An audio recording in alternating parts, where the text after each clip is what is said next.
Hey guys, welcome back to Boring History for Sleep, the channel where curiosity meets chronic drowsiness. Tonight, we'll drift into the warm marble baths and mosaic-floored kitchens of ancient Rome, a time when emperors wore togas as formal wear, public toilets had surprisingly decent acoustics, and breakfast. Well, breakfast could feature a nice helping of honey-drenched dormice. Yes, dormice, not a typo. Press that like button before your eyelids press themselves. Let's begin our journey with the ancient Romans' peculiar morning routines. A hazy, olive oil-scented ballet of odd flavors, stranger customs, and entirely too few vegetables. The Roman day often began at sunrise, not because they were especially productive, mind you, but because they had no Netflix. The sun rose, roosters crowed, and somewhere in a villa outside of Pompeii, a sleepy nobleman was wrapping his toga over a nightgown he may or may not have stolen from a passing Greek. His name? Let's call him Gaius Maximus Blandicus. Now, Gaius wasn't particularly important. He was no senator, no general. Just a man trying to avoid another awkward breakfast with his mother-in-law, who had very strong opinions about olive placement on the platter. In ancient Rome, the morning meal was called ientaculum. It wasn't the grand Roman feast you might be imagining. Candles flickering, grapes dangling, people philosophizing about destiny and sewage systems. No, ientaculum was simple, modest, and often strangely salty. Gaius would shuffle into the triclinium, the Roman dining room, which, aggravatingly, often had no chairs but plenty of pillows, and settle in on his left side. Romans always reclined while eating. It was considered improper, even barbaric, to sit upright while chewing. Apparently, digestion improves when you're lounging like a lizard in a sunbeam.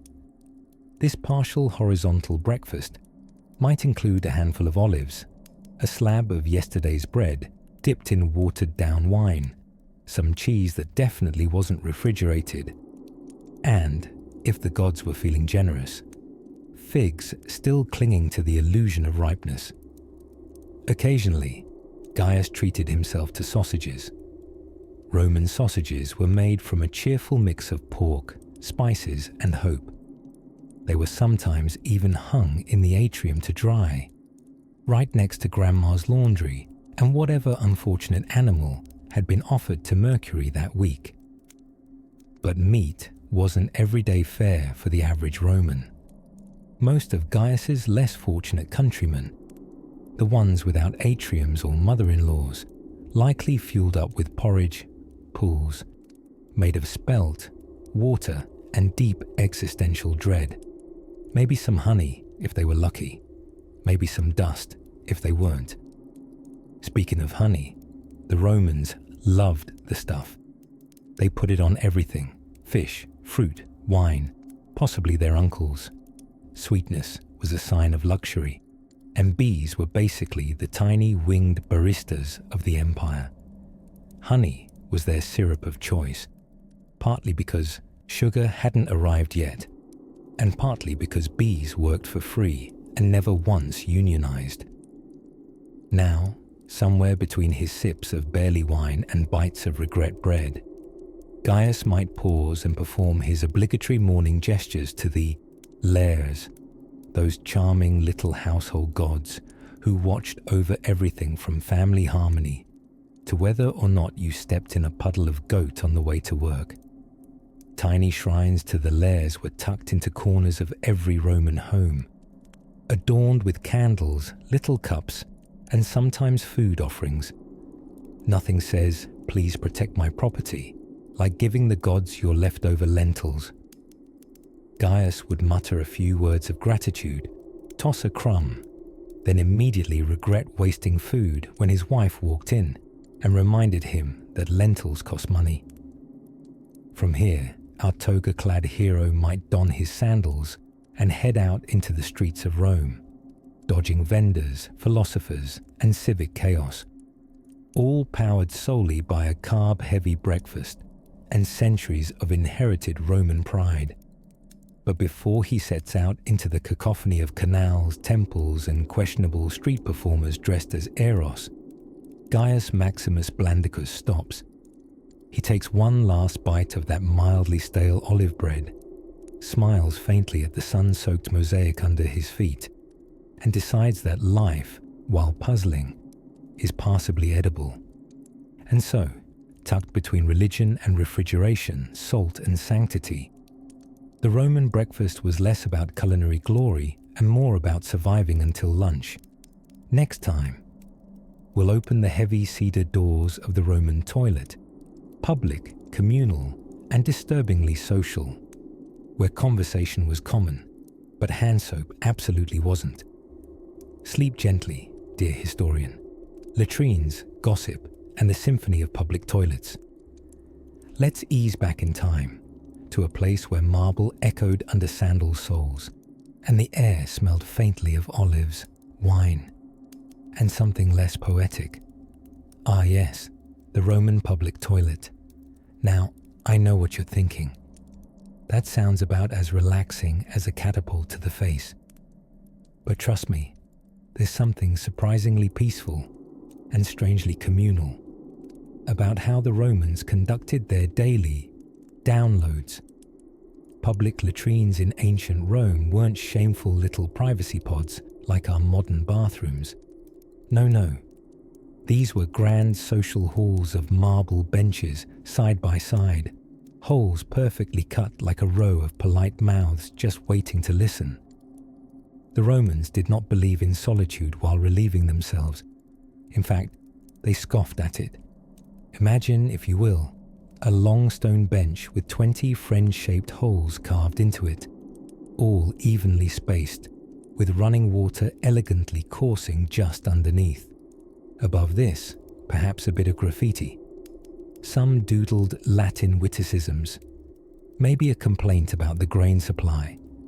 Maybe something a bit saltier.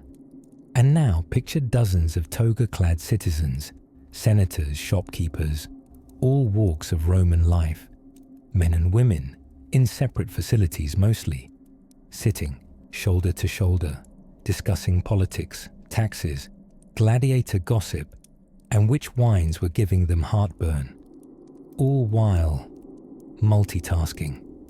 It was like a conference call without the conference, or the call, just conference. Now, before your modern mind panics at the logistics, the hygiene, the smell, the lack of partitions, let's keep in mind that public latrines were often engineered marvels. Beneath the benches, water constantly flowed to carry away waste. That same water sometimes flushed from freshwater streams or aqueducts, trickling like a gentle lullaby of not-so-gentle business. To clean themselves afterward, Romans used what is perhaps one of history's most misunderstood inventions, the sponge on a stick. Delicate? No. Effective-ish. Sanitary? Let's just say it was a group experience. The sponge on a stick, or tessorium, if you want to impress nobody at parties, was shared communally. Yes, shared. It's soaked in a vinegar or salt water bucket between uses, and folks would daintily reach for it when their moment arrived. Imagine passing the salt at dinner, but less appetizing. Here lies the peaceful absurdity of it all. These were not shameful moments. The toilet was a bonding experience, a community forum. Some historians even theorized deals were struck and friendships formed atop those chilly stone benches. In a society that brought us multi-story apartment buildings, heated floors, and underwater concrete, it was used toilet gossip that was truly the glue of the empire. Naturally, with communal bathrooms came communal sounds, and Roman humor wasn't delicate. Records show moments of explosive flatulence, sparking fits of laughter. According to a 5th century Roman writer, some folks were so proud of their acoustics, they performed regular symphonies, trumpet solos, shall we say. And as strange as it may sound, there's something oddly tender about this. The way our ancient ancestors carved out joy in the most undignified moments. They didn't hide from the human condition. They discussed it over the gentle whoosh of water and the occasional splash. Of course, elite Romans had the option of private facilities, but many preferred the camaraderie of the public ones. Sometimes, even emperors would venture into the public latrines. Probably not for the facilities, but for the latest scandals, and maybe a little ego boost. After all, nothing reminds you of your humanity like someone on your left discussing chariot races while someone on your right composes literal poetry about constipation. So the next time you're sitting in your quiet modern bathroom with the door firmly closed and Spotify playing waterfalls to hide your sins, just remember, the Romans would have been deeply confused by your shame and possibly invited you to join them for a nice, echoey chat. But alas, our time perched upon these ancient porcelain whispers draws to a close. Stretch your legs, take a breath, and let the marble fade from your imagination. Ahead, we step from the echo of the lavatory halls to another very different Roman ritual, one involving not the ear but the armpit, a sneeze among senators, Roman superstitions and the perils of breathing. Now, settle in, dear listener, and take a gentle, breathy sigh, preferably not too loudly, unless you'd like to accidentally summon concerns from passing Roman dignitaries. Because tonight, we flutter quietly into the strange, asthmatic world of Roman superstitions. A world where a sneeze could change your destiny, a black dog crossing your path was less man's best friend, and more cosmic sabotage, and birthday candles were replaced by whispered incantations to household ghosts that may or may not have stolen your sandals. In the candle-flickered haze of Roman daily life, somewhere between gladiator brunch and afternoon oaths to Jupiter, superstition wasn't just a quirky trait. It was a fully responsible adult citizen named Superstitia, who probably paid taxes and owned a bathhouse. The Romans were practical engineers and legal masterminds, yes, but also they were utterly convinced that the gods, bad omens and ghostly omens, lived in their kitchen cupboards and occasionally knocked over their olive oil. Let us begin, quite naturally, with sneezing. In Rome, a sneeze was no small matter. It was loaded with immense spiritual consequence, the ancient equivalent of a push notification from the universe itself. If you sneezed while about to negotiate for a new pair of sandals made of imported zebra hide, that was the gods blessing your transaction. But if your left eye twitched at the same moment, well, toss that zebra hide back in the cart, Lucia, and go home immediately. The gods are clearly displeased. There was even proper sneeze etiquette. If someone sneezed, one must urgently say, "Jupiter preserve you," or salve, which loosely translates to, "I hope your nasal explosion hasn't doomed us both." The act of sneezing was thought to physically expel a bad spirit, or to be an ill-timed divine whisper. Superstition-motivated prayers following a sneeze were common, and some people were so hesitant to talk after sneezing that they'd simply bow to nearby statues and wait for celestial applause. Now, onto doorways. Romans were convinced that thresholds were potent liminal spaces, gates between this world and the unknown, where spirits hovered like nosy neighbors. They'd never, for instance, step on a threshold with their left foot. It had to be the right one. Entering a house with the left foot invited bad luck, possibly contagious misfortune, or even a surprise visit from your mother-in-law, which was a fate worse than stabbing. Newlyweds were especially careful. It was believed that tripping over the threshold during your wedding entrance into your new home meant your marriage would be full of discord, lost tunics, and alphabetically aggressive in-laws. Hence, grooms often carried brides over the threshold, not as a romantic gesture, but as a means of keeping her feet safely off the bad luck floor. This, of course, had the added bonus of letting the groom show off his biceps while pretending he wasn't groaning with effort.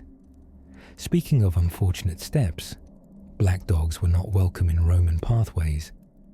While modern folks with cozy pets may think of doggos as comforting companions, Romans saw a black dog crossing their path as a celestial stop sign. Such an event warranted immediate ritual backtracking and possibly humming a protective chant while staring intensely at a nearby rock. And don't get me started on odd numbers. Even numbers were fine, calm, reliable. But odd numbers, utter chaos wrapped in numerical form. Important rituals, such as offerings to household gods, known as lares, had to be even. 2 figs, 4 eggs, 6 sprigs of rosemary, never 3. 3 eggs might accidentally summon the ghost of your uncle who still believed cabbage had opinions. Even when it came to birthdays, the Romans treated the day as more than an excuse for questionable cake. On their birthday morning, Romans would whisper an oath not to their friends or family, but to their genius, a sort of guardian spirit assigned at birth. The idea was that your genius was like a personal coach who followed you around wearing a toga, reminding you to stay passionate about your profession and not to eat figs too quickly. A very Roman pep talk. Every meal, sneeze, twitch, and bad haircut was, to them, a possible message from the divine network, a spiritual inbox constantly chiming with omens. The average Roman morning before breakfast involved dodging suspicious birds, saluting the household spirits, offering garlic to the gods, and definitely not walking past a mirror before the noon hour. Mirrors were gateways after all. Or worse, mischief makers with a taste for misfortune and bad hair days.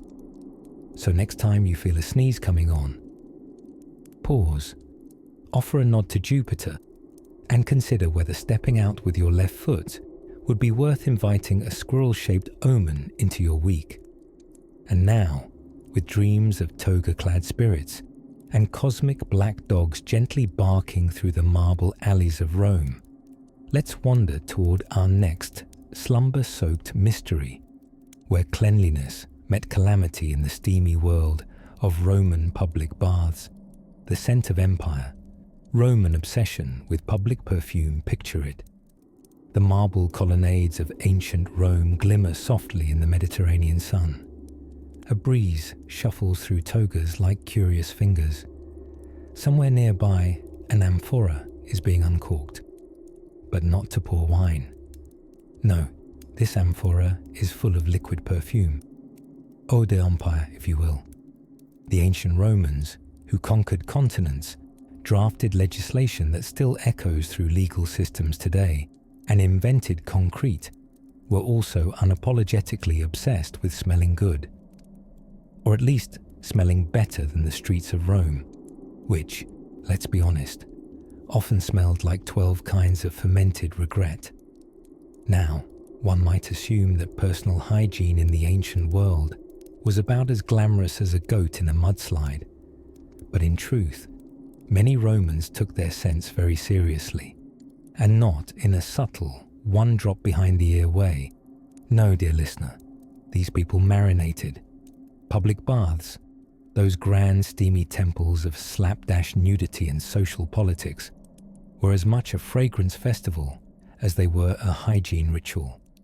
After a scrub, a steam, and a round of gossip about who had been caught sneaking figs past their dietitian, a real Roman concern, mind you, citizens would line up to be anointed with scented oils. There were attendants specifically trained in the gentle art of oil application. Imagine the ancient Roman version of a spa specialist, except instead of cucumber water, they offered oils infused with myrrh, cinnamon, or even imported spikenard, which smells a bit like if lavender and bark decided to open a high-end boutique together. Even gladiators, famous for brawn and bloodshed, became unwitting perfume influencers. After a bout in the arena, their sweat was sometimes scraped off and sold to adoring fans. Yes, sold, bottled, gladiator armpit, for purchase. You think celebrity fragrances today are over the top? Try Essence of Marcus the Mighty, 100% authentic post-Javelin musk. But scent wasn't just cosmetic. It was political, social, almost spiritual. To reek of imported perfume was to whisper, "I'm cultured." To smell like a donkey on a warm day was to announce, "I've made poor life choices." For a Roman elite, perhaps the most damning insult one could mutter under one's breath after being offered a handshake was, "Ah, domestic oil." There was no such thing as subtlety in the Roman nose economy. Fragrances had personalities. Some oils were so fragrant they could be detected before their wearer entered the room. Others were thought to summon passion, resilience, or even divine favor. Legend had it that the goddess Venus herself used a jasmine and aphrodisiac blend that made sailors dream of her for 3 consecutive nights. Temples, too, smelled divine, literally.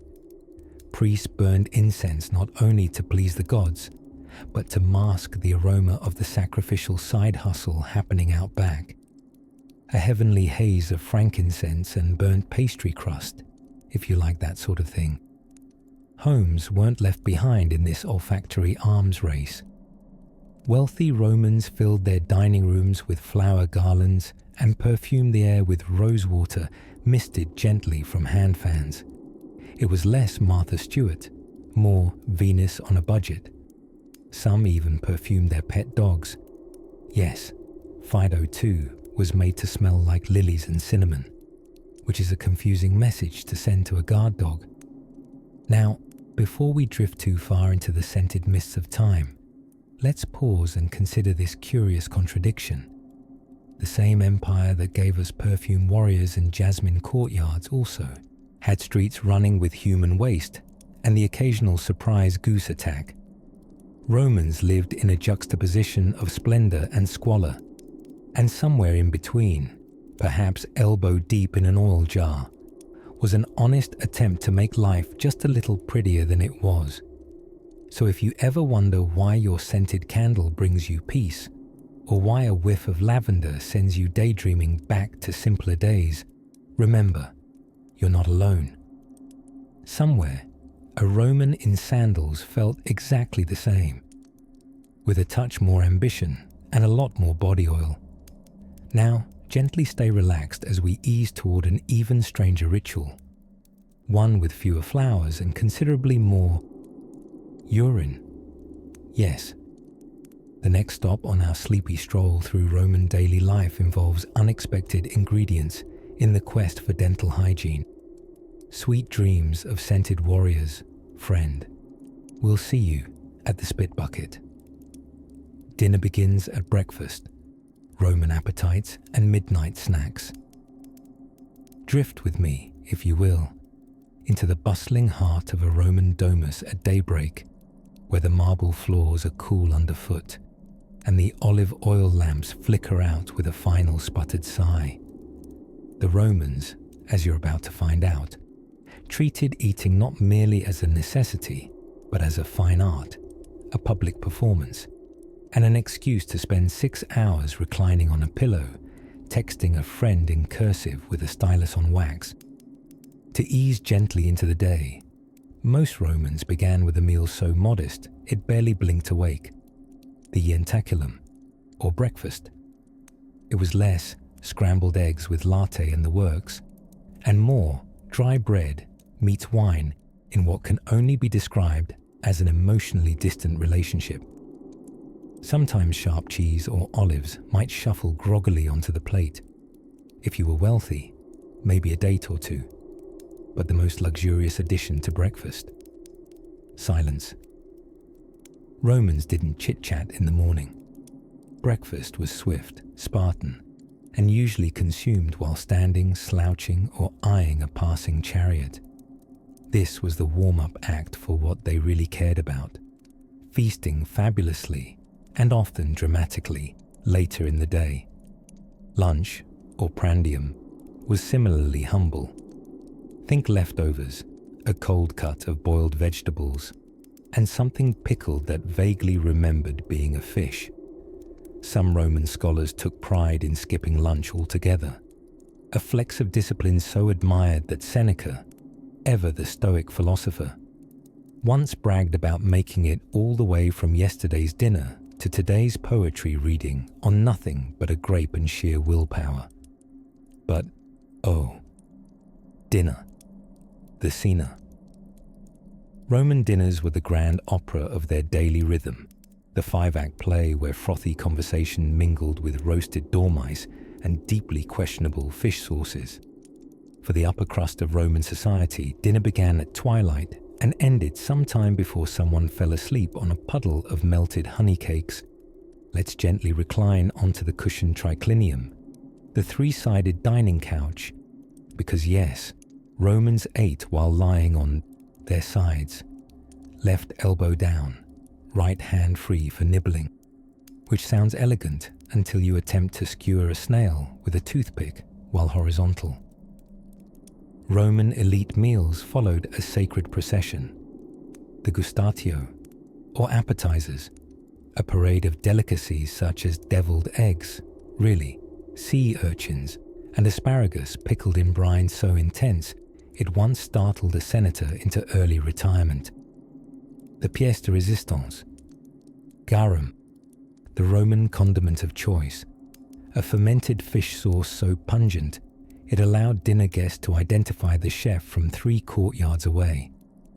Next came the prima mensa, or main course, a cacophony of roasted meats, stuffed birds, and occasionally mythical creatures if the host wished to impress. Flamingo tongue was considered quite a treat.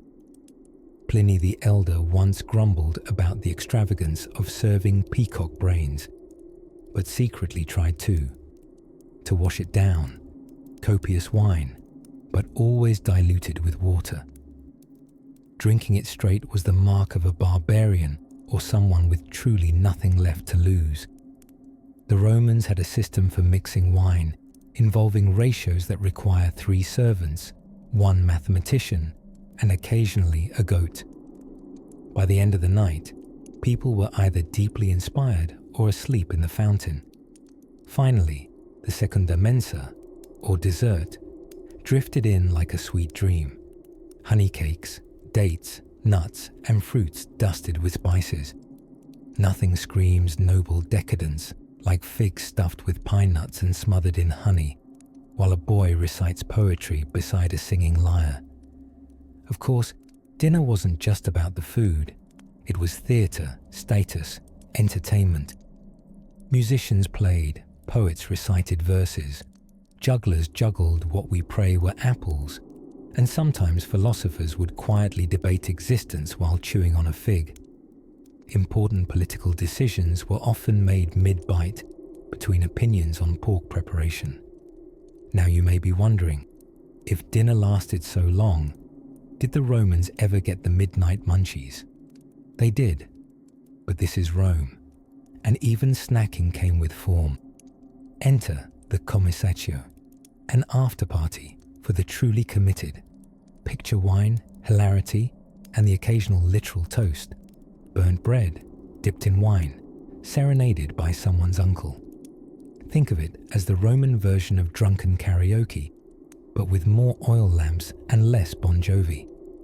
As our night reclines and the Roman banquets fade into shadows, their lounges echoing with laughter and the occasional hiccup from an over-ambitious senator, let's gently roll to our side, just like they did, full of wine, wisdom, and the delicious absurdity of ancient appetites.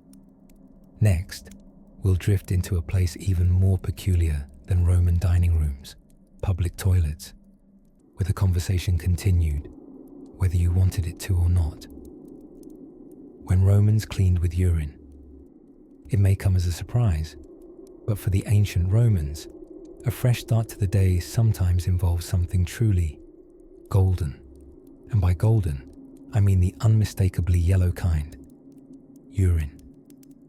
Yes, warm yourself under the sleepy haze of ancient hygiene as we gently wander into the world of Roman dental care laundry methods and the unfortunate fate of chamber pots. Imagine waking up in your modest Roman home, a domus if you're wealthy, or an insula if you're lodged more humbly. The Roman sun is already burning lazily through the curtains made of linen or woven reeds. You shuffle over to your wash basin, and now comes the time to clean your pearly whites. What would you reach for? Fluoride? Not invented. Minty toothpaste? Not quite. Instead, you dip a chew stick into a delightful mouthwash featuring, you guessed it, urine. Portuguese preferably. The reason? Urine contains ammonia, a powerful natural cleaning agent that Romans believed whitened teeth and freshened breath. Though today we'd equate this more with emergency plumbing than dental hygiene, the Roman elite paid actual money for foreign pee shipments. In fact, Emperor Vespasian, a man who truly knew how to monetize a stream of income, instituted a tax on the collection of public urine. Collected from public urinals and pots placed strategically around the city, this aromatic liquid gold was sold to launderers and hygienists. When asked whether taxing such a thing was unsavory, he reportedly held a coin to his nose and said, "Pecunia non olet," money doesn't stink.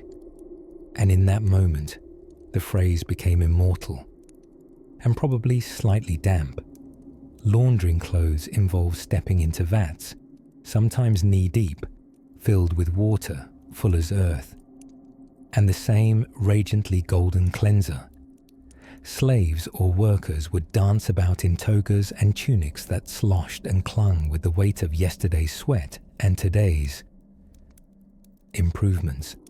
As they stomped and squished, they effectively performed a performance art piece known as Roman fabric softening through mild suffering. It was considered a full-body exfoliation and job description in one.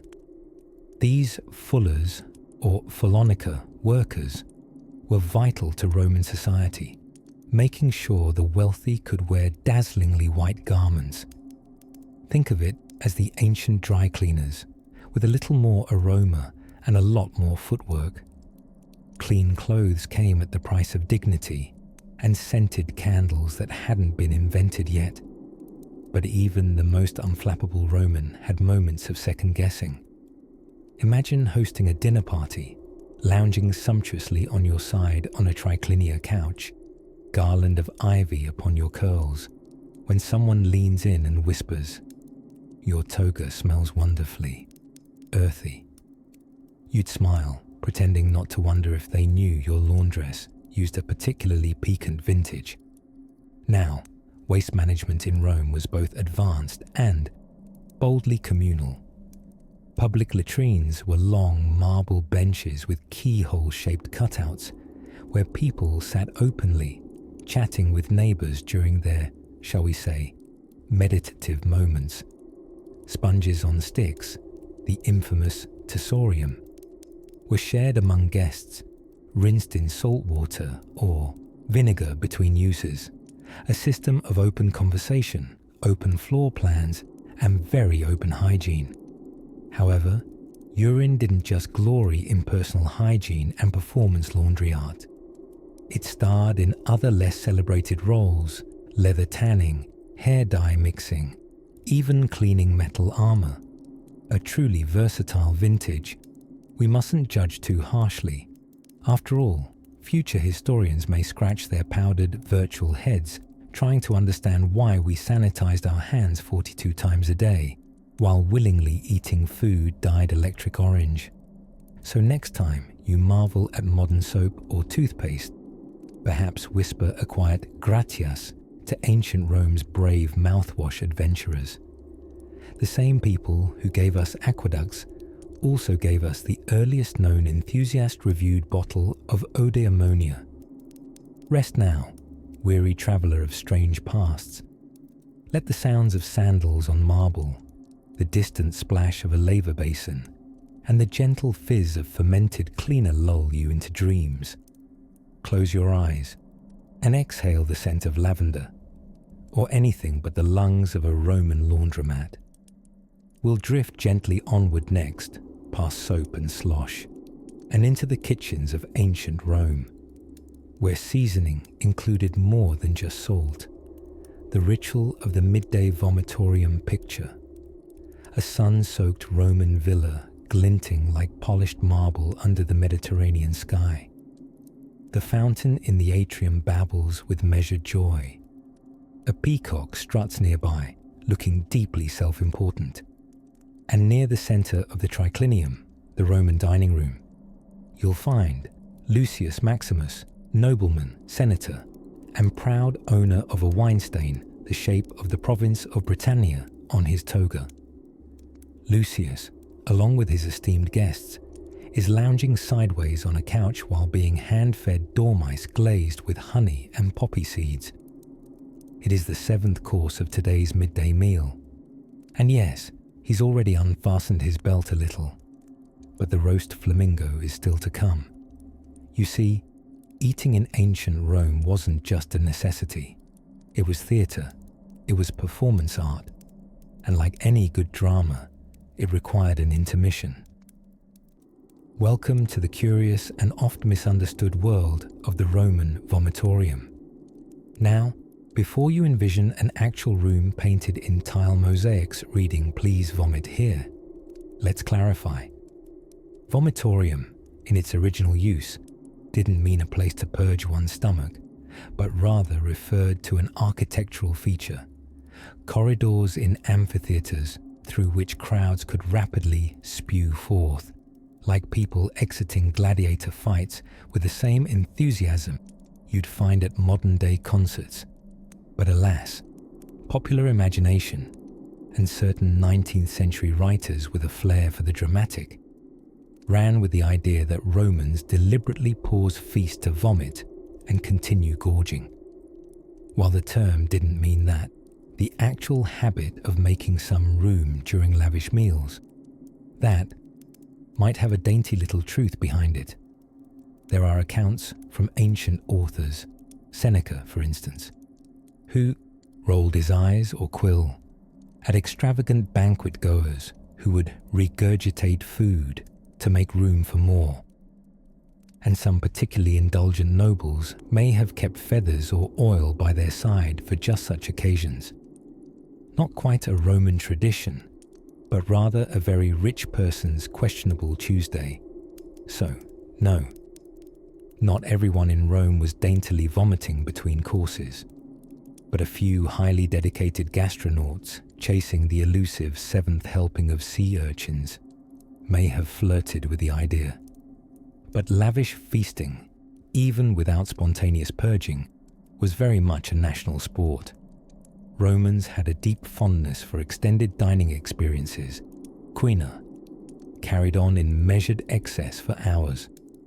Meals would begin delicately, with eggs and salad, and meander calmly toward a finale of dates stuffed with pine nuts and drenched in fermented fish sauce. A little alarming, perhaps, but don't knock it till you've been raised by a society that worships garum the way we romanticize artisanal ketchup. As the courses progressed, wine would flow, conversation would deteriorate or improve, depending on your measure, and someone would almost certainly start reciting Virgil loudly, or worse, their own poetry. To keep this engine of opulence running, wealthy hosts not only provided food, but also trained dancers, acrobats, and musicians to entertain the reclining, belching elite. The more exotic the menu, the better to horrify your rival senators, the higher your social standing. Peacocks, tongues of songbirds, and even jellyfish sashimi were fair game, depending on how far you wished to extend your status, or the nausea of your guests. Digestion got increasingly optional. Now, medical theories of the time didn't help. According to the humoric system, the body worked like a finicky soup.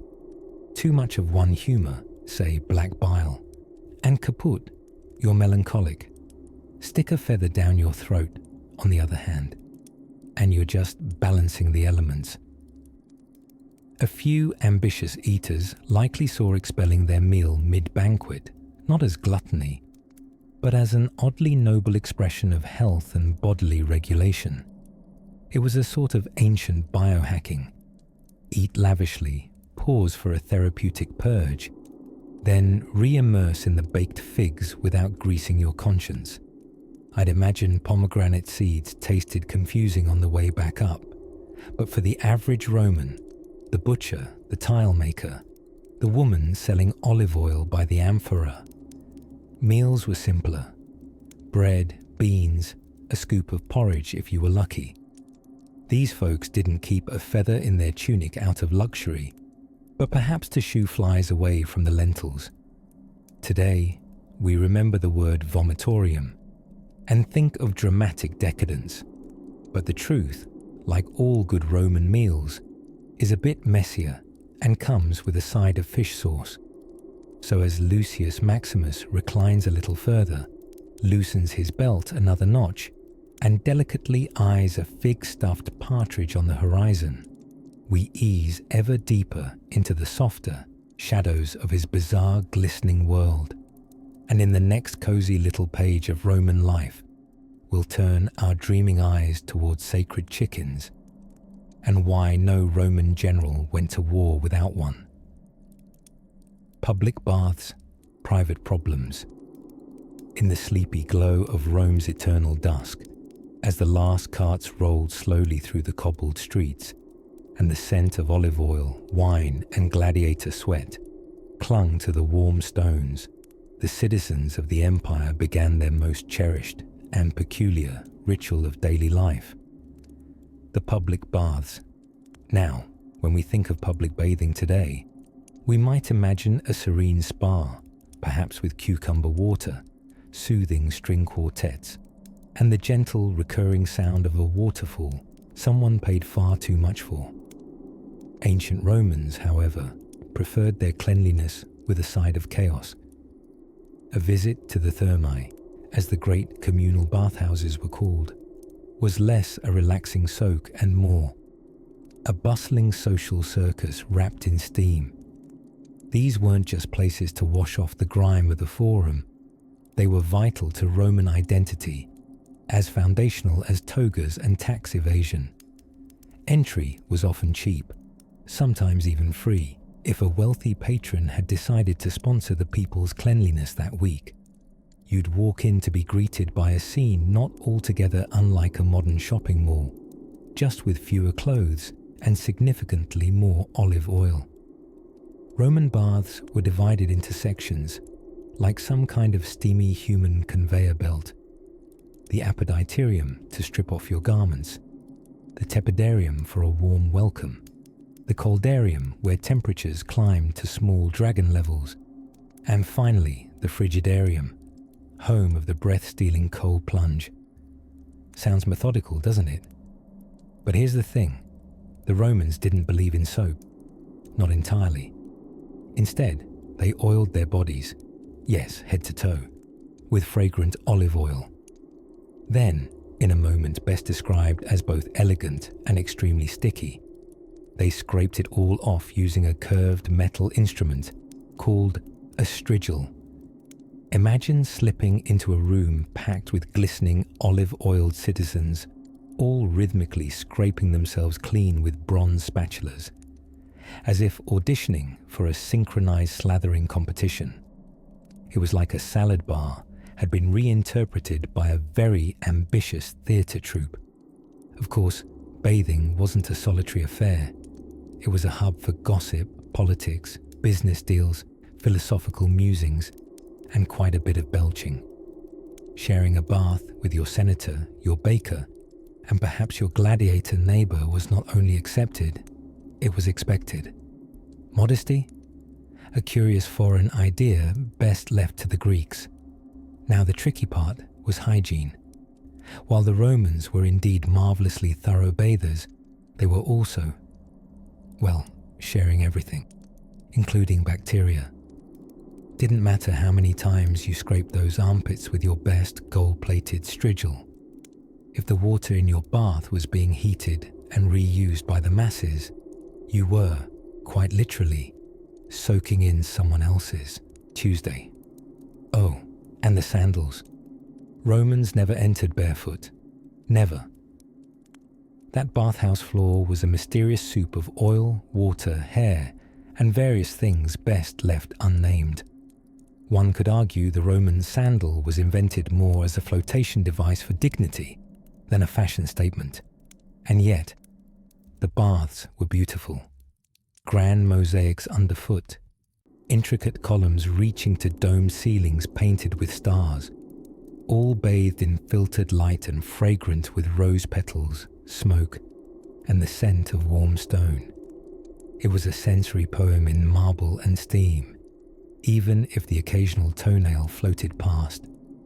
Even Emperor Marcus Aurelius, philosopher king and master of Stoic thought, could be found contemplating the nature of the universe while being exfoliated by a slave named Titus. Such was Rome. Children splashed in the shallow frigidariums.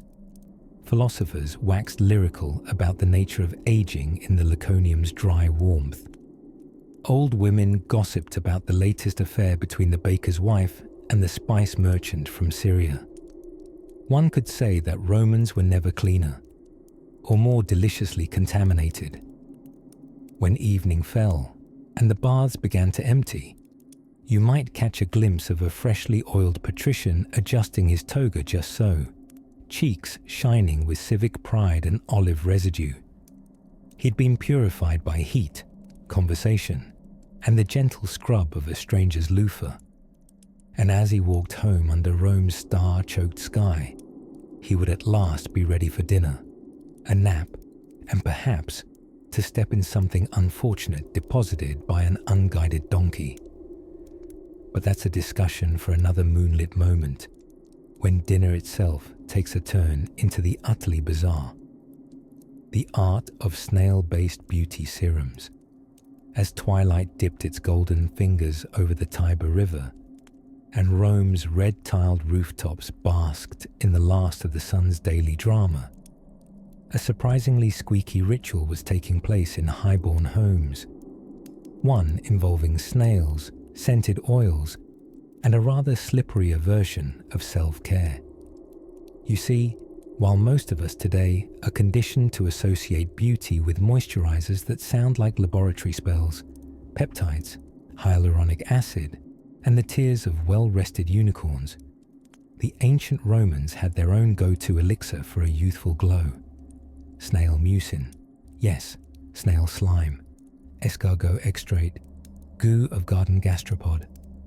But before you recoil and shout no, Gaia, no, do remember, we are talking about a people who invented concrete, aqueducts, and the toga party. They were advanced, and perhaps just a little over-invested in staying glowy. This all began with a blend of curiosity and observation. Roman women, especially the fashionable ones with names like Livia, Flavia, and I can't believe it's not Cleopatra, noticed that snails, when crushed or gently coaxed, produced a viscous substance that seemed to calm inflamed skin, reduce puffiness, and lend the face an almost godly sheen. The natural next step? Slather it on.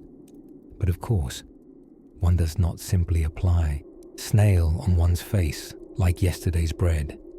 No, it began with a ceremony, a bath, naturally, one scented with rose petals, lavender from the fields of Etruria, and if you could afford it, a sprinkle of imported cinnamon bark from India. Your skin must be as clean as Julius Caesar's toga before the Senate met. Then, a servant, usually a highly trained teenager with considerable patience, would delicately massage live snails, yes, live ones, across your cheeks and forehead. The snails, warmed by candlelight and the body heat of their host, would slowly ooze their serum as they explored this curious human terrain. It is said that the elite preferred Helix aspersa species, known for their rich mucopolysaccharides, compounds that today's marketing teams would call age-defying with great font enthusiasm. Romans just called it shell goo. If you were short on time or squeamish, there were also pre-made pastes available in the stalls of the Forum Boreum, Rome's marketplace of meats, and also apparently skincare. These were jars of snail slime mixed with honey, goose fat, and sometimes pulverized pearls. Basically, a smoothie for your face.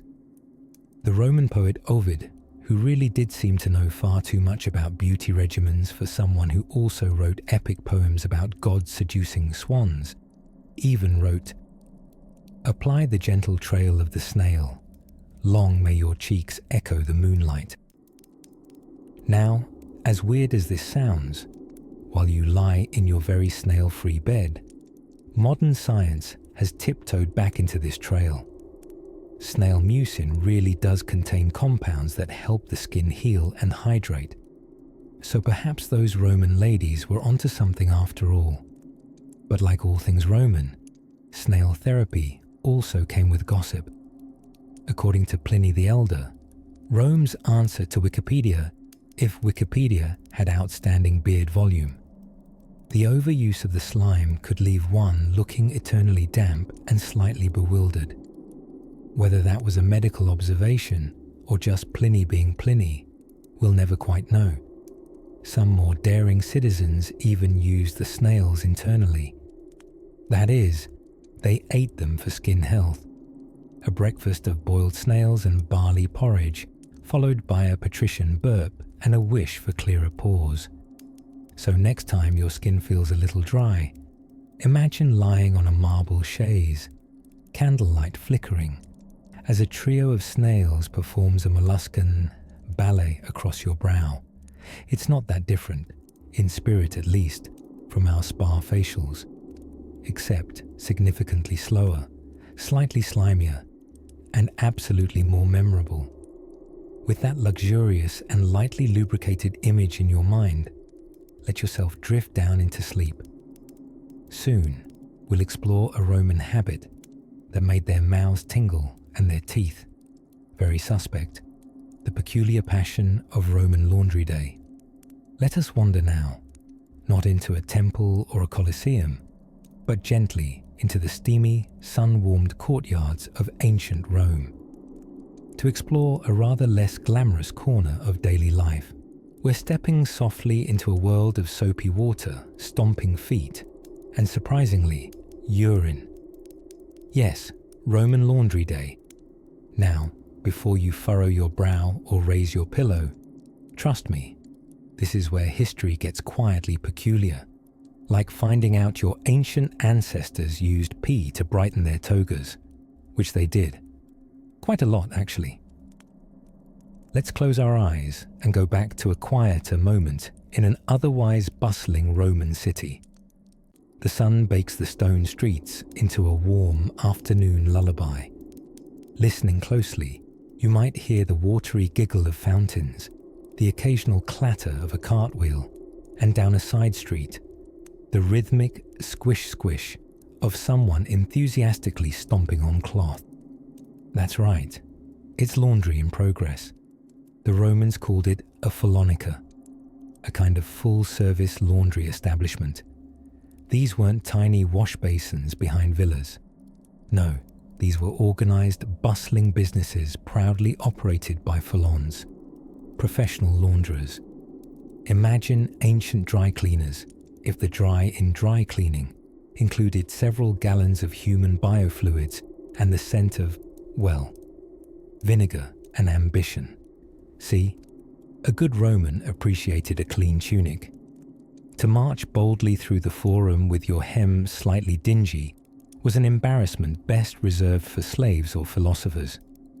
So, like any proud civilization, the Romans developed a system, a messy, foot-powered, and olfactorily challenged system, but a system nonetheless. Step 1 in the luxurious Roman laundry process was collecting the main ingredient, human urine. Now stay with me. Urine contains ammonia, a natural cleaning agent, and the Romans weren't about to let good ammonia go to waste. So they placed large clay jars at street corners, inviting citizens to donate. They did this publicly, with perhaps more dignity than most of us would have, and these jars, known as urina receptacula, were collected by workers and wheeled off to the Pholonicae. Inside the laundry, the garments, mainly woolen tunics and togas, would be submerged in vats filled with water and urine. Here comes the real treat. The Faulones, barefoot and ambitious, would climb into the vats and begin their work with an ancient stomp and scrub technique, up and down, side to side, until the garments were deemed sufficiently unsoiled. Some scholars suspect this created quite the chorus of squelching and sloshing, while the scent in the air was likely best described as distinctly pre-fabric softener. After the stomping, the clothes would be rinsed thoroughly in clean water, thankfully, and then hung outside, flapping gently in Mediterranean breezes. Sometimes they were even brushed with fuller's earth or rubbed with sulfur to brighten them. The result? Crisp, brilliantly white togas that screamed respectable citizen, even if they'd recently had a swim in organic ammonia. In fact, the Roman Emperor Vespasian even got in on the action. Always one to spot a business opportunity, he imposed a tax on urine collected for laundry use. That's how important this was. When his son Titus objected to the unseemliness of taxing bathroom waste, Vespasian famously held out a coin and asked, "Does it smell?" When Titus said no, his father replied, "Yet it comes from urine." The phrase pecunia non olet, money doesn't stink, was born. So there you have it. In the quiet corners of ancient Rome, beneath mosaicked ceilings and stuccoed walls, people stomped in pee for clean clothes, and perhaps more remarkably, they felt quite good about it. Mildly amusing, mildly alarming, and completely logical in the grand Roman tradition. And if you ever find yourself drifting off in laundry-scented dreams tonight, know that human innovation has always been just one odd step away from a foot bath in ammonia. Next, we tiptoe into the kitchens of ancient Rome, where wine flowed freely. For breakfast, shh, you'll want to sip this story slowly. The art of dinner reclining and the perils of side sleeping. In the lavender twilight of our imagination, let us glide back to a Roman triclinium. Not a fancy bird, but a formal dining room designed for the very serious business of lying down while eating. Yes, the Romans considered sitting upright while consuming food to be uncouth, possibly even barbaric. Only the uncultured would dare face a bowl of olives in a vertical position. Instead, they perfected the fine art of the semi-recumbent feast, draped across 3 couches arranged in a horseshoe around a low table, nibbling on honey-drenched dormice and pickled fish parts, while engaging in sophisticated banter, or, as we imagine, long-winded debates about whose tunic matched their sandals today. Now, lie back gently in your mind's eye and picture a Roman gentleman, or perhaps a lady of leisure, wearing a flowing toga, propped up on the left elbow, legs angled just so, allowing the right hand to remain gloriously free for grazing. This wasn't just a dinner party, it was architectural choreography. Roman homes were built for it, the grand triclinium room, the imported mosaics underfoot, and cats that judged you silently from the corners. This reclining style, known as accubatio, was both a status symbol and a digestive strategy. At least, that's what Pliny the Elder claimed, though he also thought turnips could cure baldness, so there's that. Some philosophers swore that reclining aided in the movement of digestive vapors, though to be fair, a diet heavy in fermented fish sauce and lentils probably released more than your fair share of vapors, regardless of body posture. It's important to note that not everyone had the luxury of sideways soup, sipping. Reclining was reserved for citizens, wealthy citizens at that. Slaves stood at attention. Women? Well, depending on the century and their husband's sense of fashion-forward feminism, they either joined the recline or dutifully sat upright. Children were usually banished to a separate small table, if acknowledged at all. Likely, they dined on crusts, grapes, and stories of someday earning enough denarii for their own pillow. Now, reclining meals weren't short affairs. A Roman banquet was a ritual as lengthy as a modern wedding slideshow, but with more goat cheese. It often lasted several hours, moving through courses with names like gustaccio and secunda mensa, separated not by courses, but by philosophical meanderings, dramatic recitations, and, occasionally, the fellow guest who'd overstepped his wine ration and attempted an interpretive dance reenactment of Julius Caesar's salad preparation. And, the food. Imagine trying to elegantly consume boiled ostrich while half lying on your side, using a spoon the size of a fig leaf. Even more questionable was the aftermath. Ever tried standing up after 5 hours of side-eating eel and storytelling? The human spine was not meant for so much horizontal nobility, but that was the Roman way, grandeur over ergonomics. Interestingly, this epically horizontal dining style had its own health debates in the ancient world. Some medical authors whispered warnings about sluggish digestion and melancholy of the liver, but others insisted it helped one consider one's food more thoughtfully. And besides, if you spilled anything, it mostly landed on your own chest, not your neighbor's sandals. And speaking of neighbors, Roman seating had a hierarchy. Your importance determined your couch and placement. High-status guests got the middle couch, the locus of social gravity, while the less influential awkwardly stretched themselves across the rich adjacent zones. Reclining too close to the host implied arrogance. Reclining too far implied unpopularity, flatulence, or possibly both. The triclinium itself was elaborately decorated.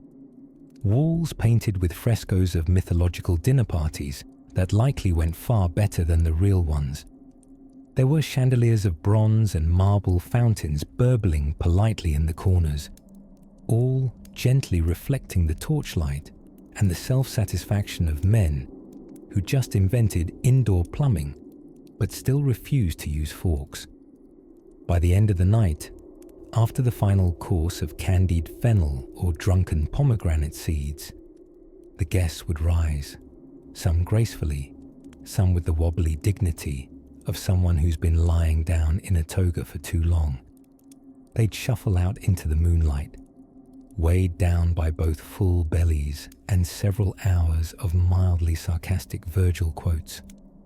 And thus, dear sleeper, rest easy knowing that our nocturnal ancestors were not rushing around with fast food in hand, but rather reclining, digesting, and casually reorganizing their spines in pursuit of polite hedonism. Let's stay horizontal as we drift toward another beguiling Roman ritual, one that involves more oil than seems decent and less clothing than seems warm. The bald truth about Roman hairstyles.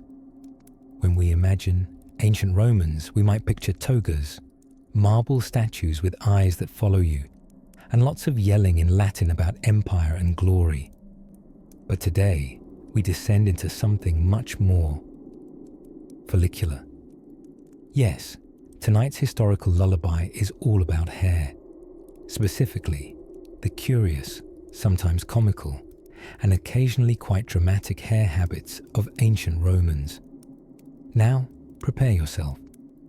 You're about to discover that the Roman Empire was not only built on roads and aqueducts, it was also styled meticulously with beeswax, pumice stones, and the occasional unfortunate slave with a pair of tweezers.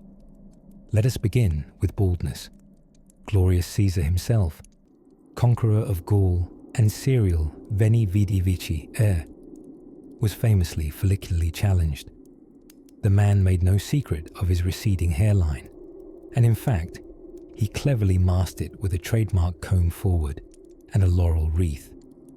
Ah yes, the emperor's ancient equivalent of a baseball cap and denial.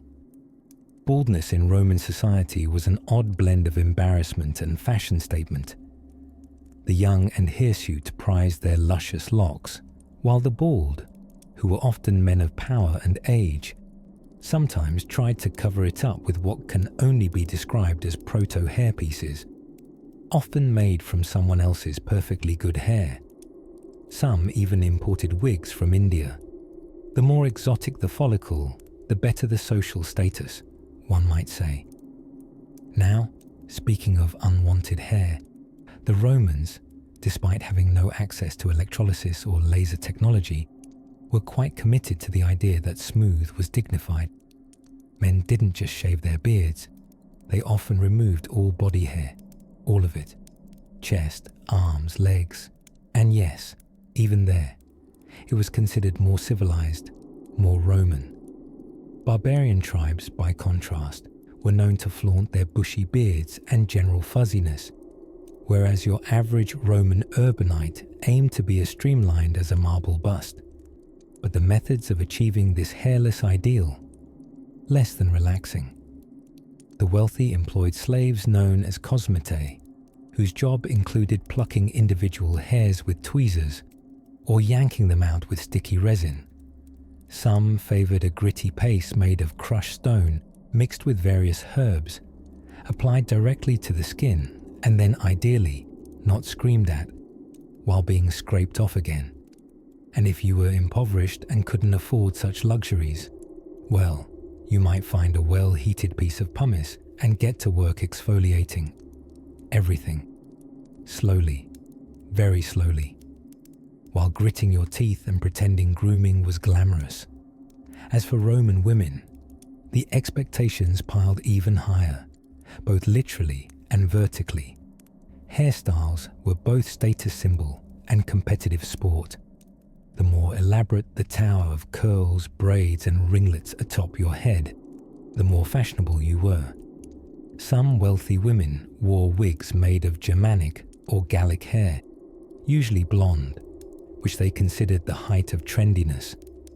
An entire trade of imported hair flourished simply to satisfy the demand for chic, far-flung follicles.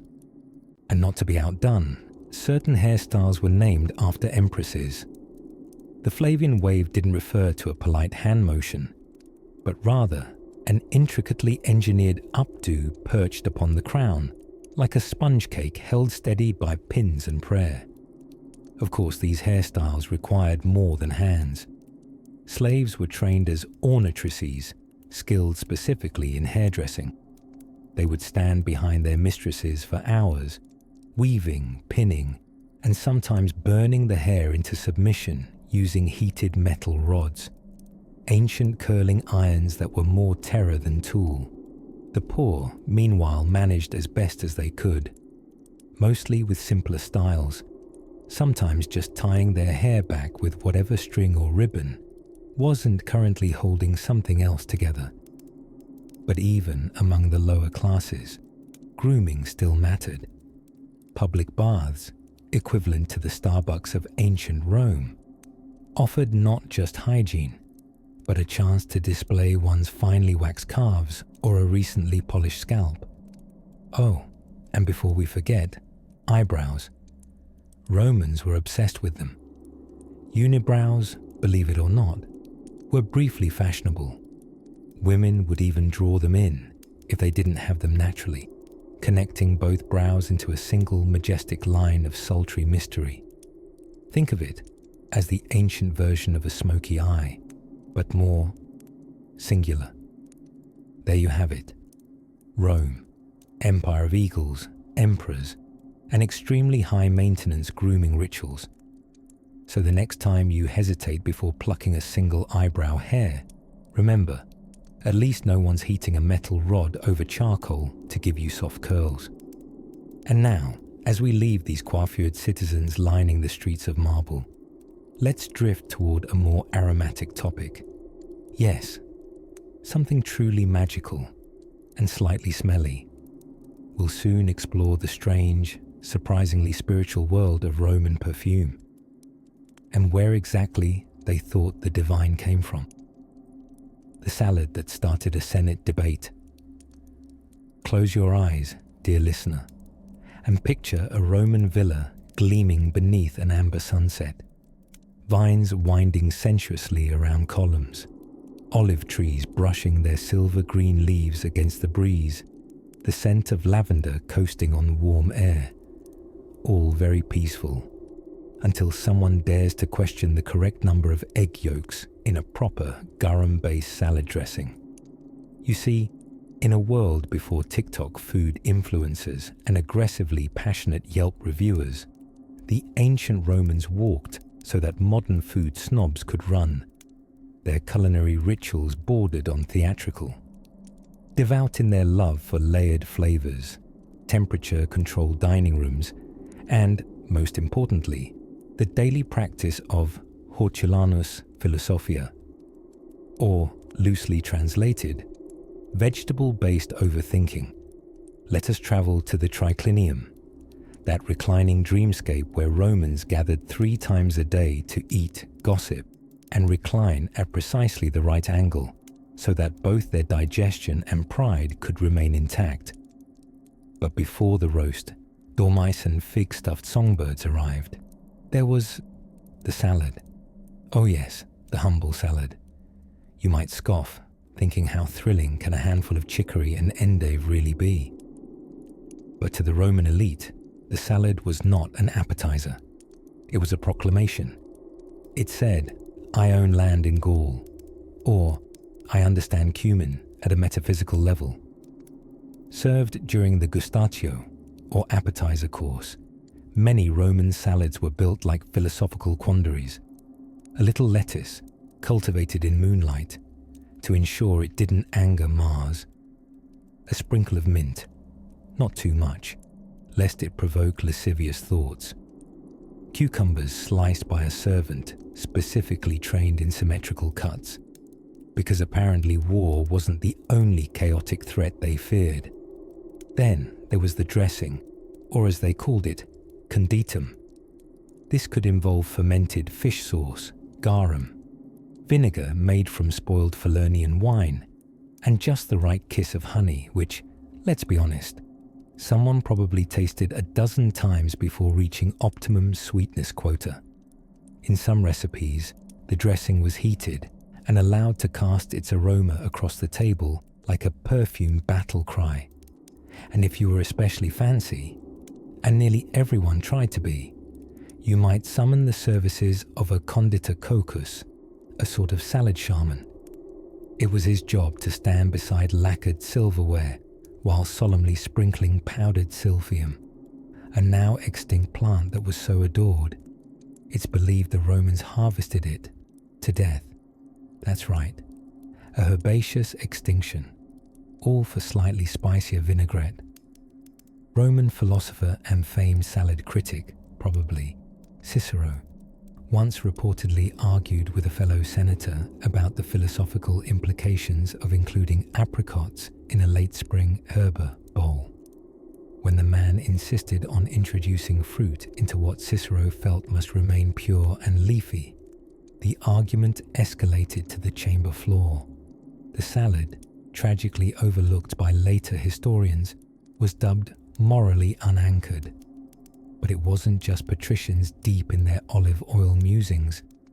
Even the average Roman citizen took their daily greens with the gravitas of a minor religious ceremony. At the public baths, vendors offered maritum, a kind of garlicky cheese salad spread with herbs that could allegedly ward off sin and mother-in-laws. Bricklayers in dusty tunics paused midday to share pickled cabbages in makeshift salads, believed to soothe hangovers and the occasional light hex. Seneca the Younger once remarked, "He who bites the lettuce last has often considered life the most." And whether that was a metaphor or evidence of tongue-numbing arugula, we shall never know. It's easy to imagine a drowsy summer in Pompeii, where couples strolled beneath wall murals of Bacchus, holding salads aloft like divine ambrosia, or an old man squinting into his lunch, seeing a speck of imported coriander and exclaiming, "Aha, destiny favors me today." Yes, the Romans elevated salad making above mere nutrition. It was ceremony, spectacle, and an existential reflection all tossed in a bowl. Every crouton a potential metaphor. Every radish a silent rebellion against beige grains.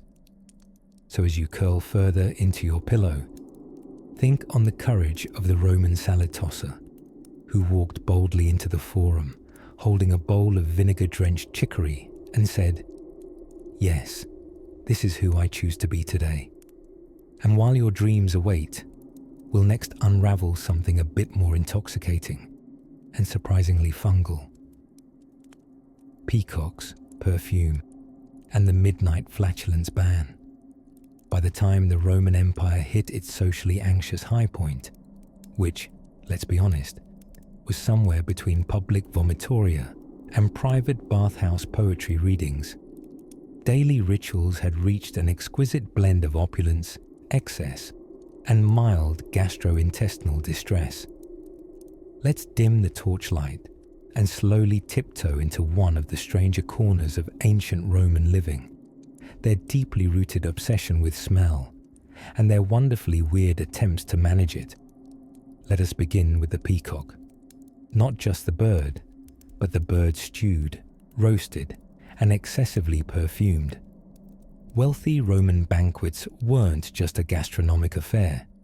They were a full-body aroma therapy session. Hosts would compete over who could stuff the air with the richest, most fragrant culinary vibes.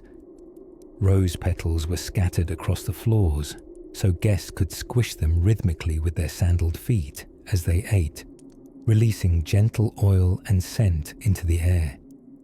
It was like edible aromatherapy meets accidental slip and slide. Of course, not all scents were welcome. Enter the Roman flatulence suppression movement. Yes, truly. Roman society loved a good conquest, a proper wine, and, oddly enough, a complete public silence when it came to natural bodily functions. Passing gas at the wrong time in the wrong place could cost one's dignity, reputation, and possibly one's invitation to next week's peacock-scented poetry dinner. The Roman senator Petronius once joked about a dinner guest who declared war on his own bowels to avoid public shame. It was considered a social failure to break wind during a feast, especially if the emperor was present. There are even whispers, found in obscure texts and satirical verse, that certain banquets featured discreet harpists, not just for ambience, but to mask any unscheduled trumpet solos under the table. But why all this olfactory caution? Because among the upper crust, your smell was as important as your name, your family lineage, or how many mosaic fountains you had in your third atrium. Romans didn't just dab on perfume. They soaked in it like olives in brine. They called it unguentum. These concoctions ranged from the subtly floral to the aggressively musky. Popular bases included crushed lilies, cinnamon bark, saffron, and sometimes, when the mood struck, myrrh gathered from the east, and rare oils pressed by sun-kissed Libyan widows. or so the vendors claimed. Wealthy Romans had personal slaves called unctores, whose entire job was applying perfume. From the moment the master awoke, they were slathered with strategically layered scents, one for the scalp, another behind the ears, a dab on the wrists, and, for some reason that's never adequately explained, a spritz directly into the sandal straps. That's right, toe-based fragrance layering. And don't even get me started on perfume pets. The Empress Poppaea, the second wife of Nero, famously demanded baths in donkey milk laced with rose essence, and her pet dogs reportedly wore tiny collars dabbed with lavender oil. Nothing says majesty like a pug that smells like a midsummer breeze over Mount Helicon. Now, not everyone smelled like heaven.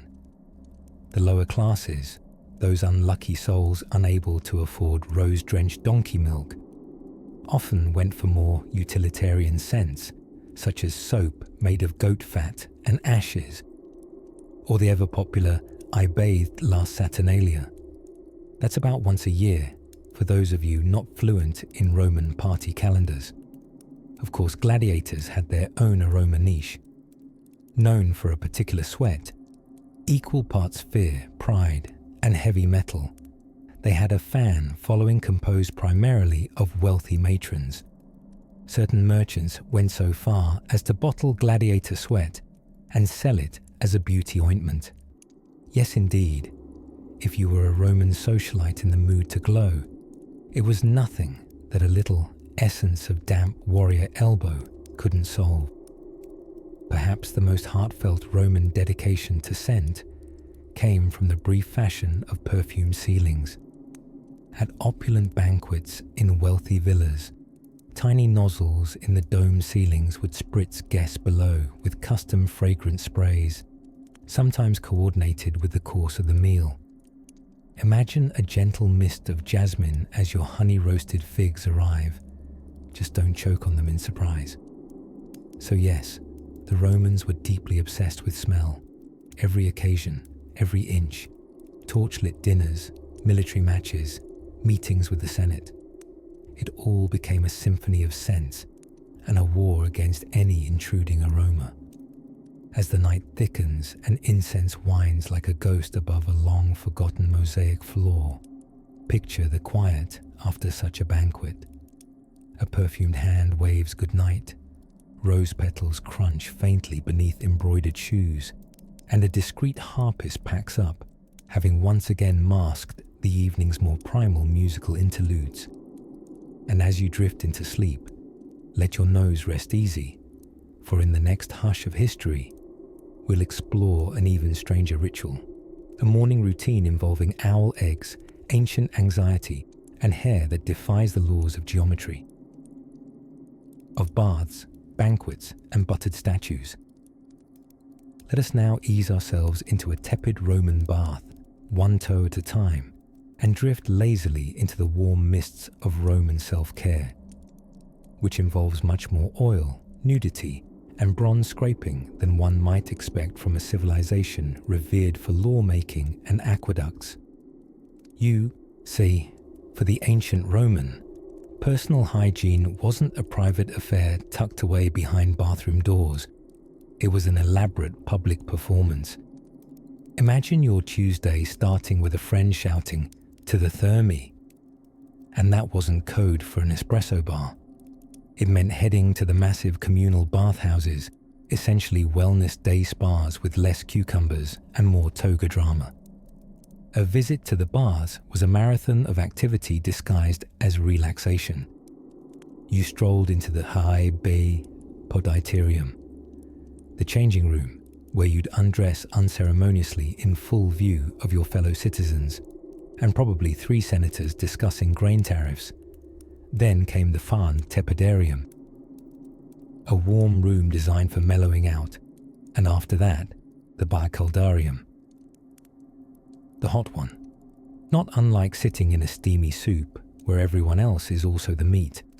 But here's the part that deserves a gold-leafed footnote in the Book of Extremely Odd Hygiene. There was no soap. None. Instead, Romans slathered themselves in scented olive oil, sometimes imported with labels that translated to things like essence of provincial lavender, or, more honestly, olive oil, but fancier. Once basted properly, like a festive turkey, the guest would beckon an attendant armed with a sarkige strigil, an elegant scraping tool resembling a bent bronze spatula. With a series of swipes, the oil, dirt, and the regrets of last night's wine-fueled poetry reading were scraped dramatically from the skin. And then, of course, came the frigidarium, the cold plunge, a brief, bone-chilling shock that left many questioning their life choices, but still insisting it was invigorating. Roman masculinity demanded it. Clean and shivering slightly, it was common to end your bathing ritual with a snack. Yes, snacking in the bathhouse wasn't only allowed, it was culturally encouraged. Vendors would walk around with trays of dates, cheese, oysters, or honey cakes, and men would lounge, glistening and gossiping, while nibbling on soft cheese like they were in a toga-themed version of Bridgerton. Now, all of this required an audience. Roman bathhouses didn't just include pools and steam rooms. They were massive complexes with libraries, gyms, gardens, and sometimes even full-out lecture halls. So technically, you could do squats, read Cicero, have a light seafood appetizer, take a nap in a courtyard, and finish the whole thing with an oil scrape that left you smoother than diplomacy with Julius Caesar. Speaking of Caesar, some of Rome's richest citizens had private baths naturally, but the really dedicated bath-goers, they went multiple times a day. Emperor Commodus notoriously bathed 7 to 8 times daily, perhaps in an attempt to scrub off his poor leadership skills. And while we're soaking in Roman oddities, here's a lesser-known lotion of truth. Romans adored statues so much that they sometimes buttered them. Not metaphorically. There's minor historical evidence, along with a generous helping of confusion, that some statues in temples were anointed with oils or even butter as offerings. Imagine walking into a shrine and smell toast. You turn the corner and there it is, a marble Jupiter glistening with a recent dairy rub-down. Why? Maybe to show reverence, maybe to symbolize abundance, or perhaps just to keep statues moisturized, because even cold stone deserves love and exfoliation. Roman elegance also extended to the dining room, where hygiene met high drama. In elite households, you'd recline, not sit, never sit, on couches surrounding a low table. Before eating, guests would be offered bowls of water and perfumed towels to cleanse their hands, because boundaries about communal oiling didn't extend to finger foods. They ate lying down, which sounds indulgent, but frequently led to indigestion, and inevitably, long philosophical monologues between belches. One can only imagine Cicero exclaiming, mid-hiccup, "The soul is willing, but the lentils are rebellious." So the next time you're rinsing off after a jog, or awkwardly navigating shared locker room spaces, just remember, you could be draped in oil, eating dates while having a stranger scrape ancient regrets off your back. And with that glimmering image of an olive-oiled empire, let's drift softly forward to a peculiar habit involving Roman sleepwear, or rather, the strange absence thereof. The whispering walls of Roman bedrooms. There's a serenity to sleep that whispers from the ancient world, and nowhere is that more curiously evident than in the way Romans treated their bedrooms. That soothing sanctum they called the cubiculum. Ah yes, the Roman cubiculum. Part sanctuary, part social puzzle, and part acoustical Trojan horse. Just imagine lying in bed, half listening to the creak and sigh of painted plaster, and wondering if your neighbour 2 courtyards away just sneezed, or confessed to a murder.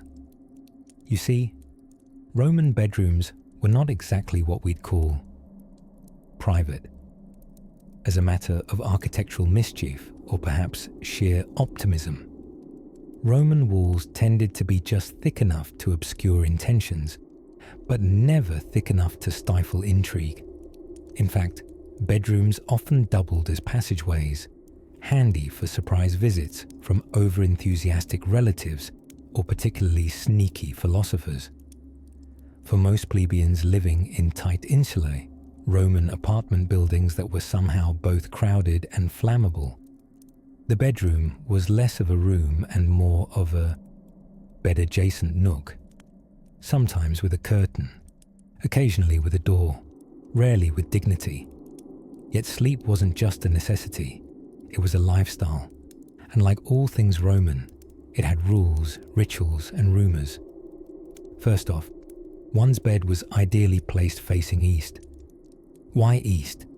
Because that's where the sun rises, and Romans, being excellent connoisseurs of dramatic symbolism, liked the idea of waking up metaphorically reborn with Apollo's golden touch. Who needs blackout curtains when you've got metaphors?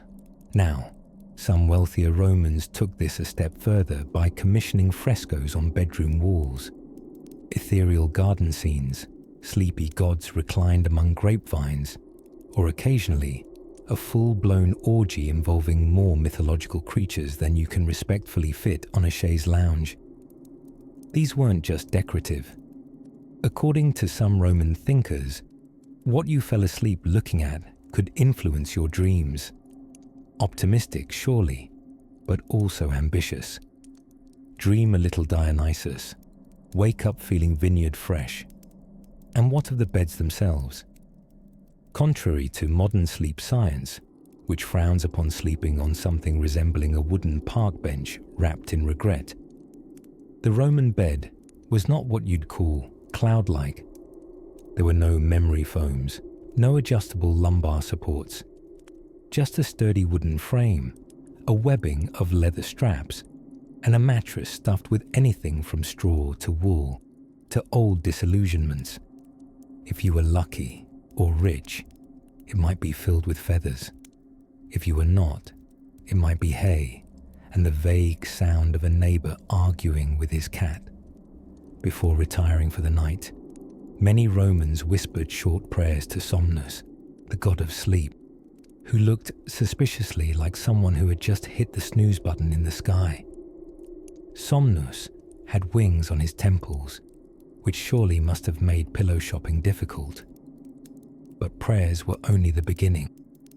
Wealthy Romans sometimes hired a cubicularius, a sleep servant. Yes, that's right.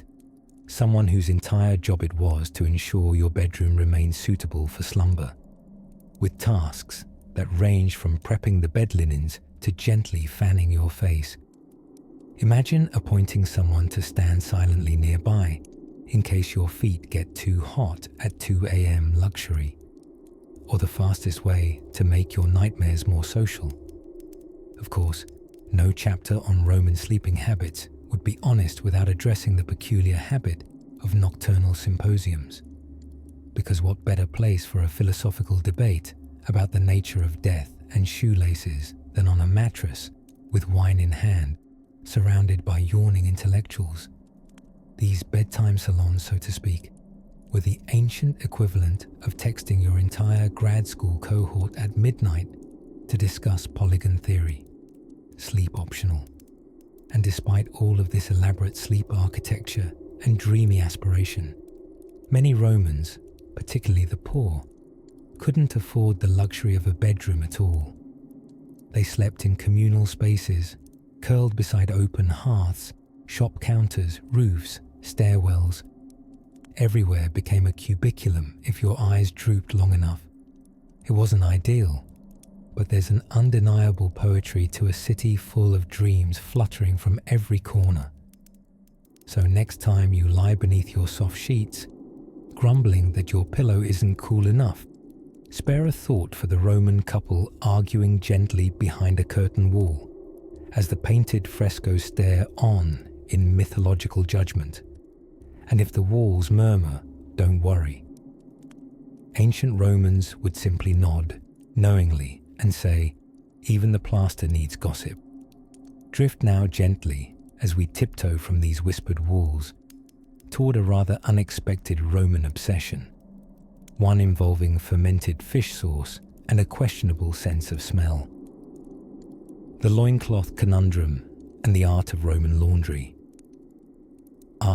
The gentle rustle of a linen tunic and the discreet swish of not-so-clean sandals padding along a colonnaded forum. Tonight, we unravel one of the softer secrets of Roman life, their surprisingly complicated devotion to laundry. Yes, dear sleepy traveller, the ancient Romans, conquerors of half the known world, builders of aqueducts and empires, were absolutely obsessed with keeping their togas crisp, even if their methods were, shall we say, a touch aromatic. Now, when you picture Roman laundry, you may imagine calm riverside scenes, toga flapping peacefully in the wind, perhaps a wistful flute in the background. Reality, however, smelled more like a public urinal, for that is, quite literally, what it was. Let's drift calmly into one of the odder aspects of Roman cleanliness, the Phylonica, or Roman laundromat. These were bustling little establishments where people didn't wash their own clothes, because why scrub linen when you can bribe your local Pholones to do it for you with a smile and a small coin? The Pholones were a dedicated guild, you see, proud professionals of the sudsy arts. But instead of soap, which, to be fair, they hadn't quite figured out yet, they swore by an age-old ingredient that makes our modern bottles of lavender-scented detergent quake with envy: fermented urine. Yes, beloved dreamer, ammonia-rich human urine was prized for its stain-lifting powers. Romans even had street-side amphorae, large ceramic jars, collecting public donations. Anyone and everyone could relieve themselves in these communal vessels for the greater good of linen everywhere. Talk about contributing to society.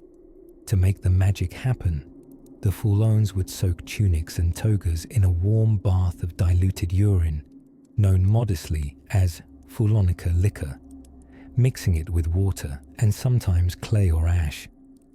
Then, and we hope you're lying down comfortably for this visual, the laundress or launderer would hop in with the garments and begin to stomp. Not dainty steps, mind you. Vigorous footwork, a kind of rhythmic proto-Zumba, set in a tub of vaguely citrus-scented ammonia. They called it treading the cloth. Let's take a moment to close our eyes and imagine it.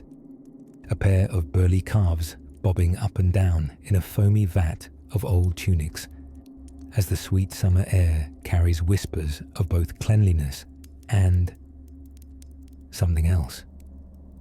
The breeze, perhaps, dotted gently with the scent of Roman devotion.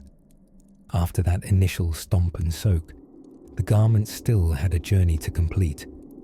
The Romans rinsed clothes thoroughly, scrubbing them in basins or in clean running water, and then moved them to the drying stage. Sun-kissed clotheslines, strung like harp strings across courtyards. There was even professional cloth beating, a process to soften the fabric or assert dominance over mildly rebellious towels. Now, don't get too tangled in the image of flavorful laundry. For the Romans, this was modern science. To them, cleanliness was not next to godliness. It was closer to popularity. Dirty clothes suggested low character. A stained tunic, that was social doom. You'd be shunned faster than a gladiator who forgot his loincloth. And speaking of loincloths, let us not underestimate their maintenance. The humble Roman subligaculum, essentially ancient underwear, was just as likely to receive this pungent spa treatment, because even the noblest senator must wear fresh briefs before entering the Senate, lest he offend both Caesar and Caesar's nose. Now, while some Romans washed their own undergarments at home, particularly in poorer households, many still prefer to outsource the stink to those brave souls at the Follonica who soldiered on with pride and foot-powered resolve.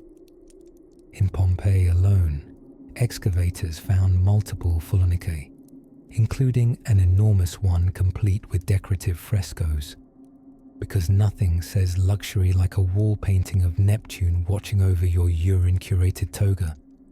And yes, this wasn't just tolerated, it was taxed. Emperor Vespasian, the same one who built the Colosseum, imposed a tax on urine collection. That's right. Public pee had become so profitable, even the empire wanted a cut. When his son Titus teased him for placing a tax on such, well, fragrant fluid, Vespasian held out a coin and simply asked, "Do you smell anything?" Money, after all, was money. So the next time you grumble at your laundry pile, just remember, at least no one's treading on your jeans with their bare feet while humming next to a public potty jar. Let your thoughts drift now to gentler things. Clean linen fluttering in the Roman sun, sandals soft against mosaic floors, the scent of history rising like steam. And with those wispy togas behind us, we slide quietly toward another Roman ritual, one that involves feathers, snores, and an empire of dreams. The whispering walls of Roman gossip. Despite their proud marble monuments, echoing temples, and serious fondness for military sandals, ancient Romans were not above a bit of shameless eavesdropping, and even less above being dramatically, theatrically nosy. Gossip, my drowsy friend, was the oil that greased Rome's ever-chattering gears, and thanks to certain architectural quirks, stone walls may very well have listened better than most senators. Let's float together into the quiet courtyards of an insula, your average Roman apartment building. Picture cracked terracotta tiles warming in the midday sun, linen togas flapping on clotheslines like sleepy doves, and old Gaius from upstairs loudly accusing someone of stealing his garum fish sauce, which, to be fair, smelled like fermented resentment and pickled ambition. In between the clamour, secrets wafted like mist from one room to another, thanks to the paper-thin partition walls of Roman apartment life. These weren't exactly the soundproof walls of modern condos. If someone 2 floors below sneezed in Latin, the 5th floor knew whether it had a subjunctive tinge. This made every modest home a kind of amphitheatre of whispers. The wealthier Romans may have had villas to themselves, but the majority, plebeians, freedmen, tradesfolk, lived in close-quartered insulae, many stacked 5 or 6 stories high, and no one, not even the guy who sold onions at the Forumborium, could resist the siren call of neighbourly scandal. Around the communal latrines, the real news flowed faster than the Tiber after a storm. The public toilets of Rome weren't just for, decanting one's dignity after imbibing too much date wine. They were also social hubs, complete with stone bench seating and gossip grooves, quite literally. There were often inscriptions scratched into the walls, what we might call ancient graffiti. Things like, "Marcus owes me 2 raisins and a broken promise," or "Helvia from Ostia kisses like a sea base." Slander, rumour, poetic declarations. It was the original Twitter, just less digital and more damp. Imagine sitting elbow to elbow with 12 strangers under murals of God scowling down at you, all while listening to Flavia from Trastevere discuss how her cousin's boyfriend's uncle swears he saw a Vestal Virgin buy olives on a fasting day. Scandalous. Even messengers, those tireless foot-bound couriers who dashed across the city, often became unwilling messes of hearsay. They were like living scrolls, accidentally absorbing bits of chatter as they ran from one senator's villa to another, cheeks puffing and sandals flapping under tunics that probably should have been redacted. In the elite circles, gossip took a more refined, if no less venomous form. Dinner parties among patricians doubled as diplomatic theatre. Reclining on their sides, faces politely smeared with olive oil and judgment, guests would share morsels of scandal between oysters and figs stuffed with honeyed cheese. "Did you hear?" one would murmur behind their hand fan, fashioned from peacock feathers, "that Lucilla's third husband was spotted wearing Egyptian linen after Saturnalia, in public?" The room would gasp.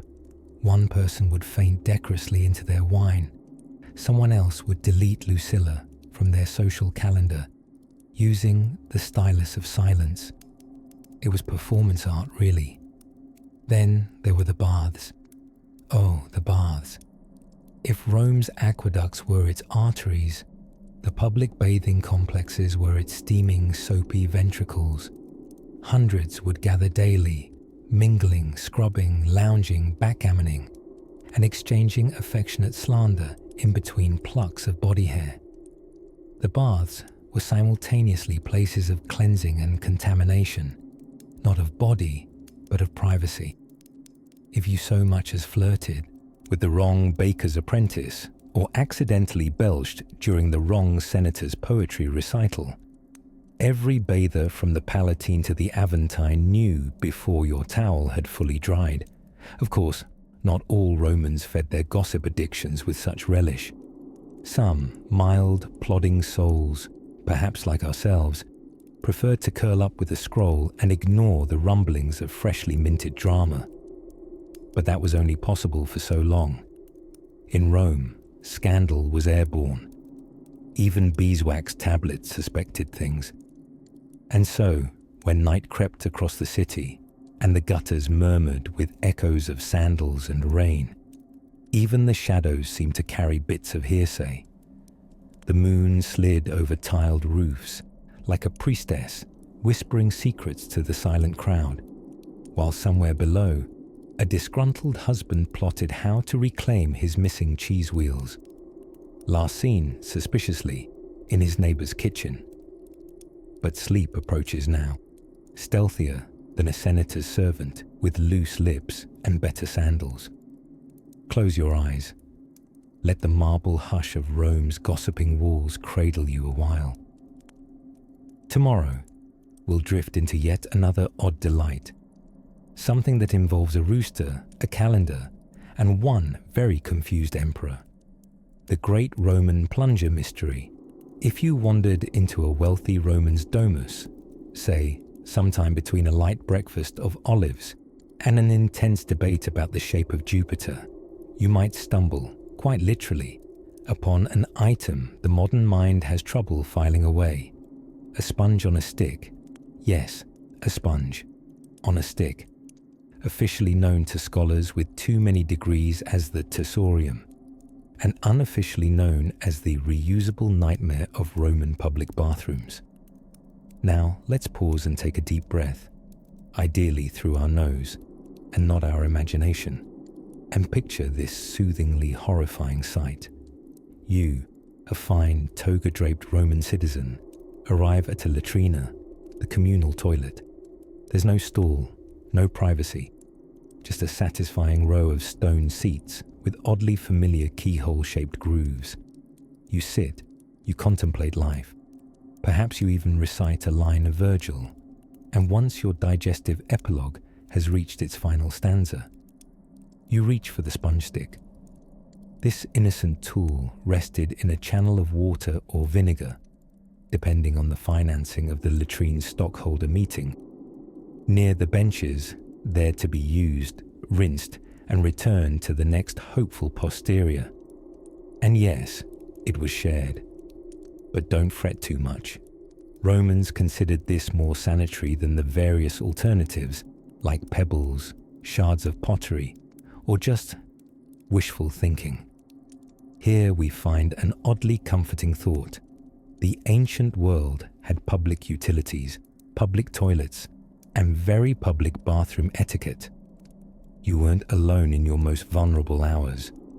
You were part of a civilization, a spongy, vinegar-scented community.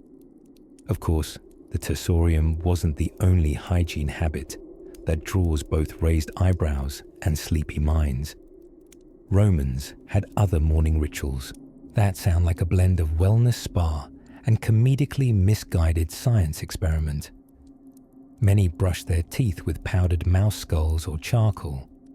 Oh yes, sparkling smiles cost someone their skeleton. And after bathing, which, by the way, was a multi-hour social, often gossipy extravaganza, Romans would scrape their skin with a curved tool called a strigil. Leftover oil, sweat, and whatever emotional baggage they carried from the Senate, scraped delicately off and sometimes even sold. I say again, sold. Gladiator sweat, in particular, was considered an aphrodisiac. Imagine bottling that for a first date. You smell amazing. Is that fear and iron? But back to your peaceful voyage. So much of Roman life orbited around a deep belief in balance. The balance of hot and cold, of wet and dry, of Venus and Mars, and apparently the balance of one bottom and one communal sponge. And this belief, no matter how odd it may seem now, brought something rather calming to their routines. Roman public toilets, in fact, became something akin to chat rooms with very bad acoustics. Political deals were whispered over echoed plops. Friendships formed between the monthly baths and the daily chores of wiping. Children might be sent off with a packed lunch and a gentle warning not to touch the blue sponge. And lest we forget, this was all under a ceiling of mosaics and marble, sometimes even fountains. So even while dealing with the most basic of human needs, a Roman was surrounded by luxury. Imagine having your most personal moments under the gaze of a carved Neptune spouting water from his trident. Comforting, disturbing, perhaps both. The baths themselves were a temple of routine. One would oil the body, scrape it clean, chat about military campaigns, or that local baker who absolutely watered down his wine, then plunge into successively hotter rooms until, finally, braving the freezing frigidarium, the cold room that sealed the session like a frosty punctuation mark. You left the bathhouse renewed, exfoliated, and with at least 3 new rumors about Governor Marcus's scandalous dinner parties. So the sponge, humble and squishy as it was, stood as a symbol of shared society, of citywide intimacy, of the idea that one person's ew was another's hygiene. And in some ways, very gentle, hopefully not too visual ways, it was the great unifier. Strange, isn't it? That civilizations rise and fall on stone, on politics, on aqueducts and battlefields, and sometimes on shared sponge sticks and strong vinegar.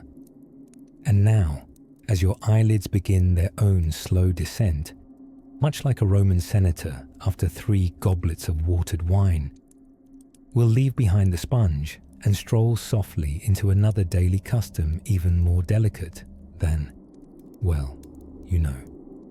So let's close this chapter with gratitude for privacy, plumbing, and the blessed invention of single-use anything. Olive oil and feather sticks. The curious cleanliness of Roman toilets. Picture it. The heart of Rome, the eternal city at midday.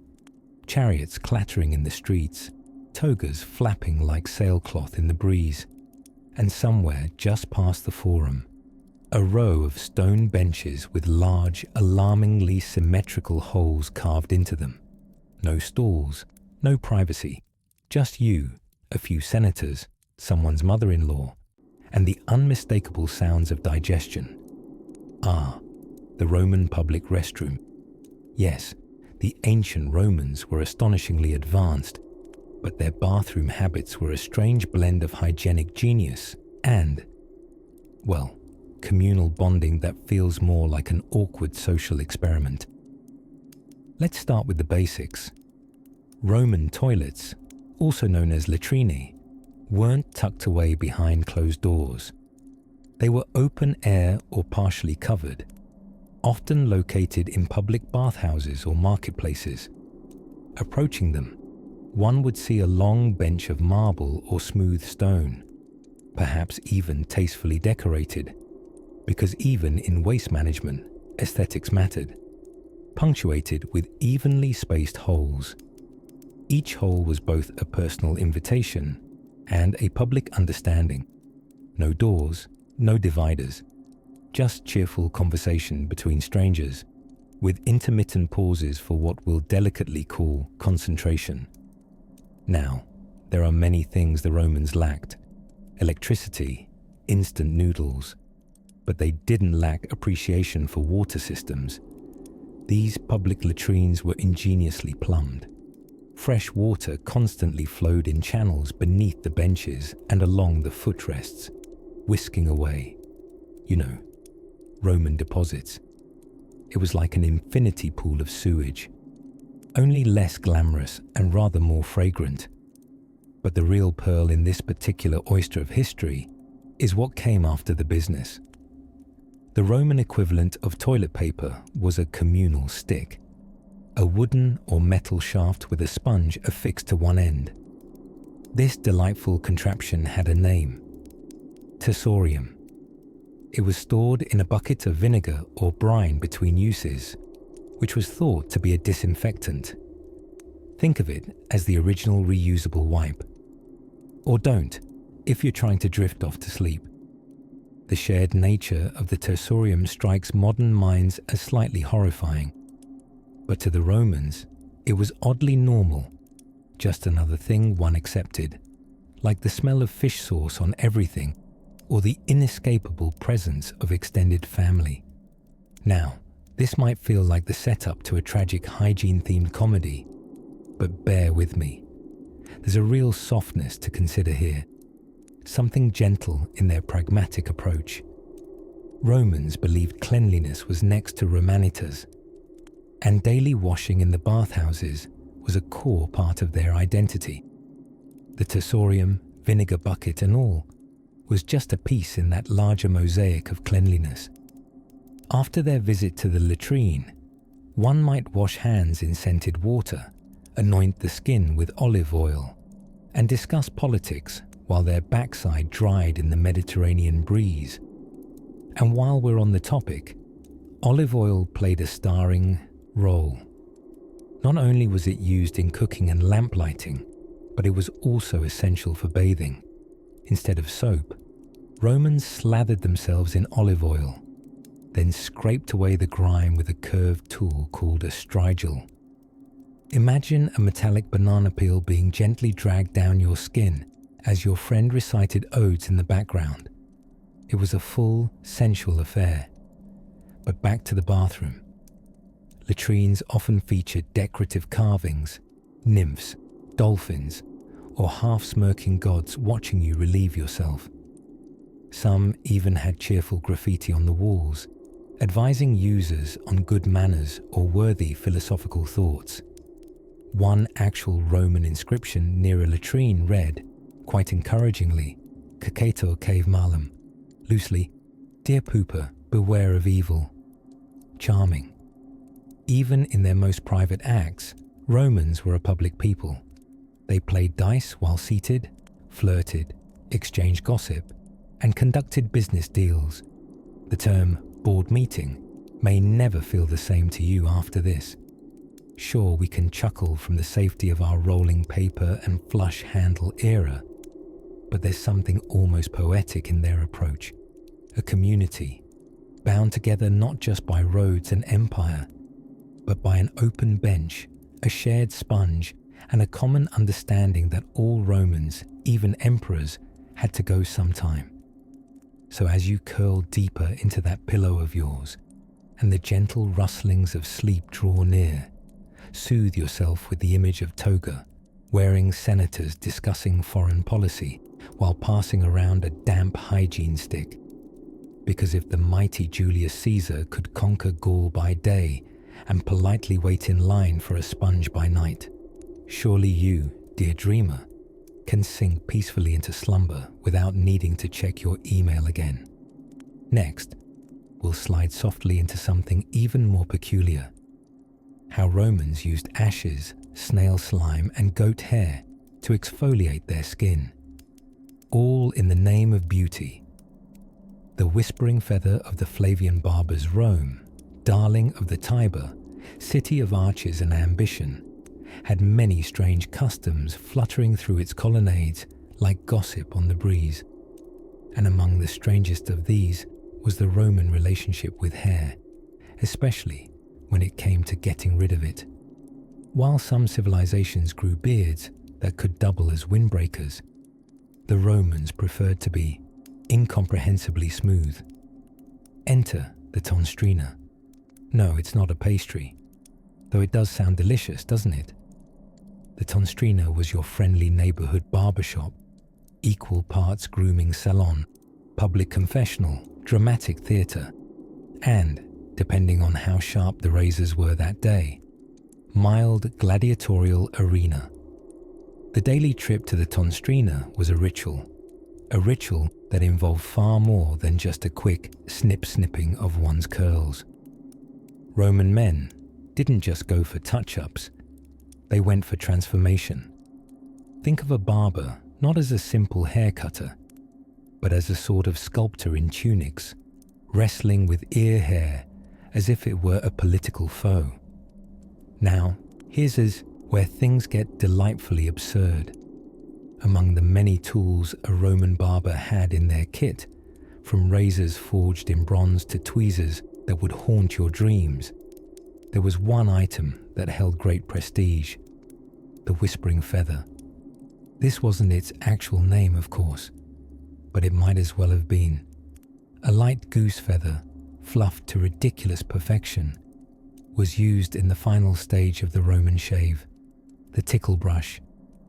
After suffering through a face scrape so vigorous it could exfoliate a statue, Roman men would gently brush down with a delicate plume, across the cheeks, down the jaw, dusting away loose hairs and perhaps lingering regrets. It was meant to be soothing after the trauma of pre-modern razors, which were sometimes sharp and sometimes about as effective as a spoon. The feather tickle created a curious juxtaposition, a moment of cloud-like bliss following a session of skin terror. Some whispered it was the most calming part of their day. Others used it as leverage to justify spending 2 hours away from their wives. Barbers, you see, weren't just snipping and scraping. They were keepers of secrets, commentators on the Senate's latest foolishness, and enthusiastic spreaders of rumors, preferably mid-snip. If you sat down for your shave and said nothing the entire time, there was a good chance the barber would worry you were dead or politically uninteresting. And then there were the depilatories. Oh yes, in Rome, body hair was essentially considered a barbarian souvenir. To rid oneself of these primitive trimmings, Romans often turned to a delightful substance known as the xylothron, a pungent paste of resin and violence smeared generously across the arms, legs, chest, and other areas unfit for whispering in polite company. When it dried, it was ripped off with the fury of Mars himself. One couldn't quite scream, though. That would have been unseemly. Instead, they clutched their togas and made a sound halfway between a cough and an aria. Women, too, took hair removal very seriously. Ancient Roman ladies could be more ruthless with tweezers than an eagle with a vendetta. Even the unibrow was not safe. A perfectly arched brow said, "I own 3 villas, and I can manage my own estate." A descended unibrow unfortunately said, "I churn my own butter and talk to goats." Of course, none of these grooming habits happened without drama. The tonstrina could be a battleground. There were disputes over appointments, heated debates about the merits of sandpapering versus plucking, and at least one incident documented by Pliny the Elder involving a young man, an overly ambitious barber, and a completely accidental soul patch. And just when you thought nothing could top all this, some upper-class Romans even hired their own personal tonsors at home. Imagine the luxury of having a small, trained man ready to chase rogue hairs from your armpits while you dictated letters to your second cousin about marble quality.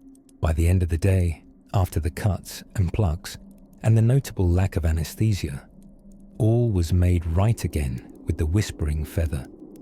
A gentle swoosh across the cheekbones, like being kissed by a passing cloud with a degree in spa therapy. That, dear dreamers, is how Rome turned personal grooming into competitive sport, social affair, and minor slapstick tragedy, often at the same time. And as you drift gently now, picture a man in a toga, reclining under the flickering lamplight, serenaded by the soft brushing of a ceremonial goose feather, unaware that the Romans had even weirder habits to uncover still. Like, say, their curious obsessions with fermented fish paste. But that's a story for another evening. The art of Roman hair removal and other fuzzy situations are body hair, the kind of thing everyone has, and yet, in certain historical circles, was treated as though it was some kind of scandalous overgrowth, something nature got terribly, terribly wrong.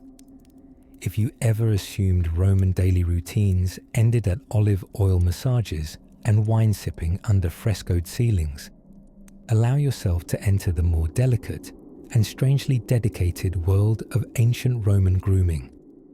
Specifically, the delightful, slightly terrifying art of Roman hair removal. Now take a deep breath, cozy up beneath your blanket toga, and imagine a steamy Roman bathhouse.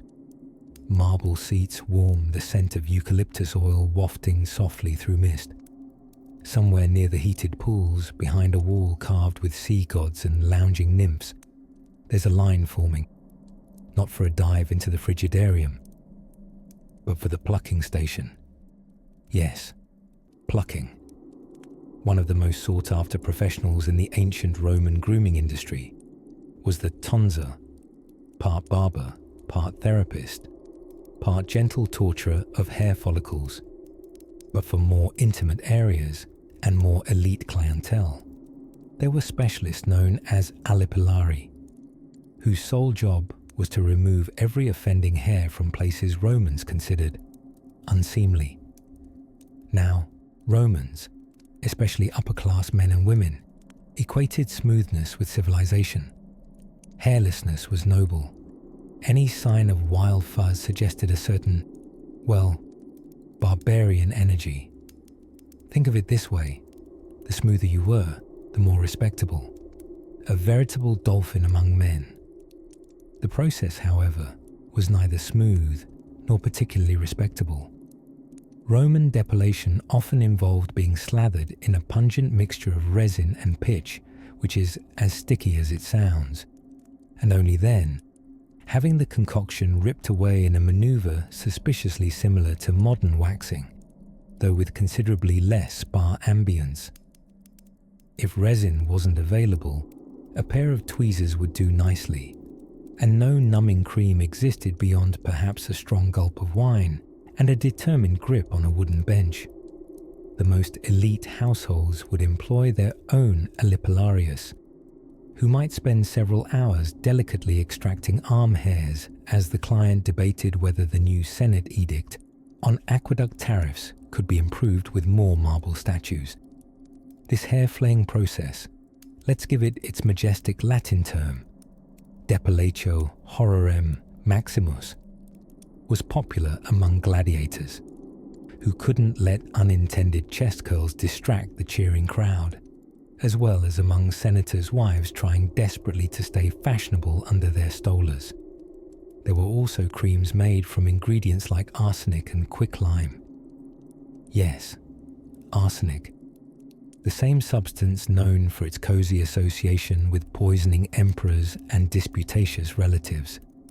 Mixed into beauty pastes, these help dissolve hair, along with possibly the top few layers of your skin. But no pain, no Praetorian perfection, right? Strangely, despite all this painful effort, facial hair was something of a cultural seesaw. In early Roman days, beards were in vogue, signaling wisdom and manliness. But then a young, style-forward Scipio Africanus decided to shave his face. And suddenly, beards were fodder for poets and philosophers, but not senators or fashionable men about baths. Julius Caesar, ever the egotistical fashion icon, was known to meticulously pluck unwanted hairs, including those on his head, where there seemed to be progressively fewer and fewer, much to his chagrin. His efforts to maintain a youthful appearance were so persistent that he allegedly combed over what little hair he had left, perfumed his scalp, and decreed coins bearing his image have a generous helping of engraved curls. Meanwhile, in dim Roman kitchens, housewives may have resorted to simple methods, burning off upper lip fuzz with a singeing candle, a cozy evening activity. Just you, the grapevine fire, and the scent of toasting moustache. Interestingly, the lower classes were far less worried about all this. A farmer or a blacksmith might never dream of yanking a single follicle out of their arm unless it was tangled in an auger screw. Hair meant warmth. It meant being too busy hammering bronze to worry about your leg aesthetic. But in polite society, think dinner parties and poetry salons, flickering torchlight revealing a rogue armpit hair was enough to cause a dramatic fanning of tunics and subtle social recalibration. So the next time you reach for your own modern depilatory miracle, remember, you are merely the latest in a long, strange ritual of hairlessness, united across time by tweezers, wax, mild embarrassment, and just a bit of scorched dignity. And now, as you drift peacefully into dreams, clutching your non-resin slathered pillow, let's glide toward another intimate Roman rhythm, one that involves bricks, furniture, and a rather unusual answer to the ancient question, where does the emperor sit? The art of talking to statues. There is something soothingly peculiar about people who talk to inanimate objects. Perhaps you've whispered secrets to a houseplant or apologized to a chair after bumping into it. If so, you're in noble company, because the ancient Romans were positively chatty with their statues. Not just whispering sweet nothings either. Oh no. They wrote, insulted, praised, and even argued with statues like it was a perfectly normal Tuesday in the Forum. Let's carefully stroll through the alleyways of Rome's more opinionated marble corners. In the shadowy dawn of the 4th century, as birds sleepily shuffled feathers atop temple roof tiles, a few astute Romans would have already begun their morning ritual. Not at the temple, not at the bathhouse, but on a peculiar stretch of cobblestone where the city's unofficial gossip column stood, in statue form. Meet Pasquino. Pasquino was a slightly beat-up necklace statue tucked near the Piazza Navona. Once a depiction of a hero, likely Achilles, frozen mid-speech, toga swirling, Pasquino became Rome's gossipy conscience, its stone-faced commentator, its sassiest hunk of ancient rock. Sometime around the late 1400s, Romans began to affix anonymous verses and complaints to his base, scribbled indignations about corrupt officials, bad poets, fashion disasters. What is that senator wearing? One missive might effectively say, in dignified Latin iambic pentameter. The tradition of talking to statues grew into an almost Olympic-level sport. Neighbouring statues joined in too, Marforio, Abate Luigi, Madama Lucrezia, all receiving notes, comments, sharp-edged poems. Together, they were known affectionately as the talking statues. It was a kind of ancient group chat carved in stone. Admittedly, most of the real heyday of these statues comes after the fall of ancient Rome proper. But the habit of personifying statues dates all the way back to the Republic. Back then, these dignified chunks of marble weren't just commemorations, they were participants. Take the household lararium, for example. This was a small shrine found in Roman homes, often tucked into a corner like a cozy ancestral Zoom room. The spirits of one's ancestors, in convenient statuette form, stood proudly next to little offerings. Bits of wine, flickers of incense, perhaps a crumb of cake, because apparently even spirits deserve dessert. Roman families greeted them daily, sometimes asking for protection, sometimes just nodding in respectful silence as they reached for their morning bread. Statues were less decor than dialogue. A Roman didn't just dust a bust of Cicero. They may have muttered, "Wish me luck in court, you long-winded rascal," before setting out for the Senate. The concept of numen, a sort of divine presence, meant physical objects, particularly statues, could be infused with sacred meaning. This blurred the line between granite and godhood. In temples, statues of deities weren't just metaphors. They were attended to, dressed, greeted like sleeping royalty. Eyes wiped kindly, feet perfumed, presumably to prevent celestial toe funk. And if this seems odd, remember, these were people who believed in house gods that lived in wall nooks, in divine chickens who predicted the outcome of battles, and in sacred geese that once saved the city. Naturally, you talk to the furniture, obviously. There were also grim chats, of course. If a statue seemed damaged, or worse, if it wept or bled, Romans saw it as a divine message. It meant something. Probably that someone in politics needed a slap. Historians once described how a statue of Mars sweated blood the night before a great battle. Whether this was real or just humidity plus imagination, we may never know. But you can picture the city waking up, gathering around this gooey god, murmuring anxiously. That can't be good. Even in public, Romans weren't shy about verbalizing their bronze opinions. In the Forum, senators made grand speeches right next to rows of statues depicting their ancestors. You'd stand in front of Grandpa Marcus, deliver your oration about taxes, and hope his silent marble gaze approved. There is a quiet comfort in imagining men in togas discussing trade policy directly with silent, unsmiling bus. It feels like the ancient version of talking to your cat about your day, knowing full well it won't respond, but appreciating the company. And so, as twilight dusts the rooftops of Rome and another statue slips gently into moss-covered slumber, we leave them in their quiet reverie. The city murmurs. The marble listens, not moving, but never unhearing. Next, let's take a final dreamy look at one of the most bizarre and cozy Roman habits of all, something involving slippers, dreams, and perhaps a communal nap. Snuggle in. It's almost time. The ritual of nothing at all. As twilight settled over the 7 hills of Rome, and the aqueducts cradled moonlight in their stone arms, there was one ancient Roman ritual that was, in a sense, the strangest of all. It required no oils, no chants, no tragic masks or flaming peacocks. No dates were thrown, no entrails read. This sacred act needed only 2 things: a Roman and the willingness to do absolutely nothing.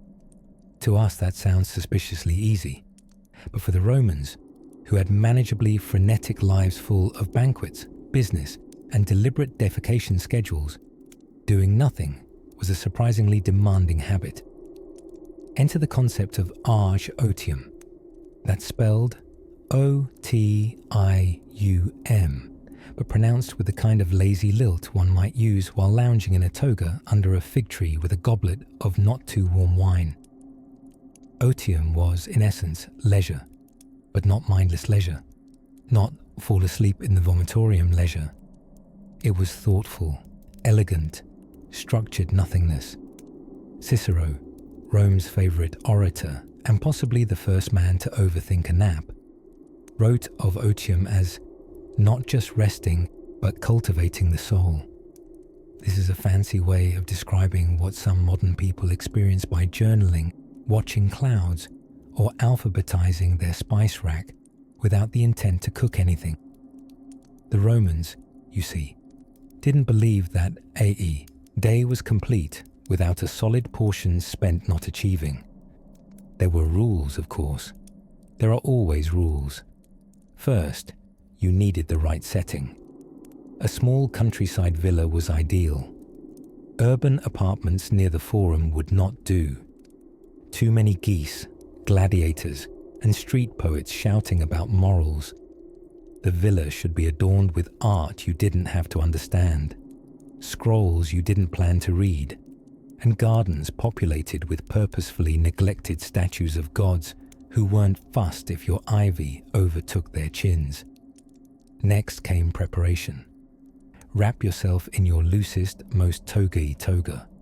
Arrange yourself dramatically beneath a pergola. Frown pensively at the horizon. Try to look like you've just had a philosophical insight, but not one urgent enough to write down. Then, the main event. Exhale and observe the thrill of existence not doing exactly what you're supposed to be doing. Like skipping philosophy class to read philosophy reclining luxuriously in your slippers. Even emperors were not immune to this sneaky seduction of structured sloth. Hadrian, when not building walls or forbidding beards in certain government offices, was an ardent devotee of Otium. He famously hosted long, meandering conversations with poets while floating on small boats in ornamental lakes. No agenda, no notes. Just two men in a boat, deciding if that last metaphor was too fragrant or just fragrant enough. Some senators became so devoted to their diligent non-doing that they performed an elegant daily schedule. Wake up, bathe, nibble a fig, write a single sentence of a very long poem about absolutely nothing, then debate with their parrot whether eternity was a circle or a centipede. And if that still sounds like decadence, remember that Jog Otium had a noble twin called Negotium, which meant business, duty, deeds. The clever Roman mind loved dualities. One moment you're conquering Gaul, the next you're sipping watered wine and arguing inwardly about whether time is an illusion or just bad scheduling. To them, these were not opposites. They were partners in a strange dance across the marble floor of life. A person who only worked was considered off balance. A person who only loafed was considered, well, probably a poet, but still suspicious. And so, dear listener, as the Roman sun casts its final sleepy glow beyond the vines and gables of a forgotten villa, perhaps you can find your own art otium. It may not involve tunics or decorative ponds full of philosophical ducks, but the feeling is timeless. After all, they say when a Roman truly mastered the art of doing nothing, he became strangely productive, in dreams, in spirit, and in soul. A quiet rebellion against the tyranny of to-do lists. All while reclining elegantly and pretending to ponder the origin of olives. And now, as the lights fade in this ancient city of echoing baths and whispering laurel trees, your toga flutters in an imaginary breeze, and your thoughts begin to dissolve like rose petals in wine. Sleep, little strategist. You've done enough.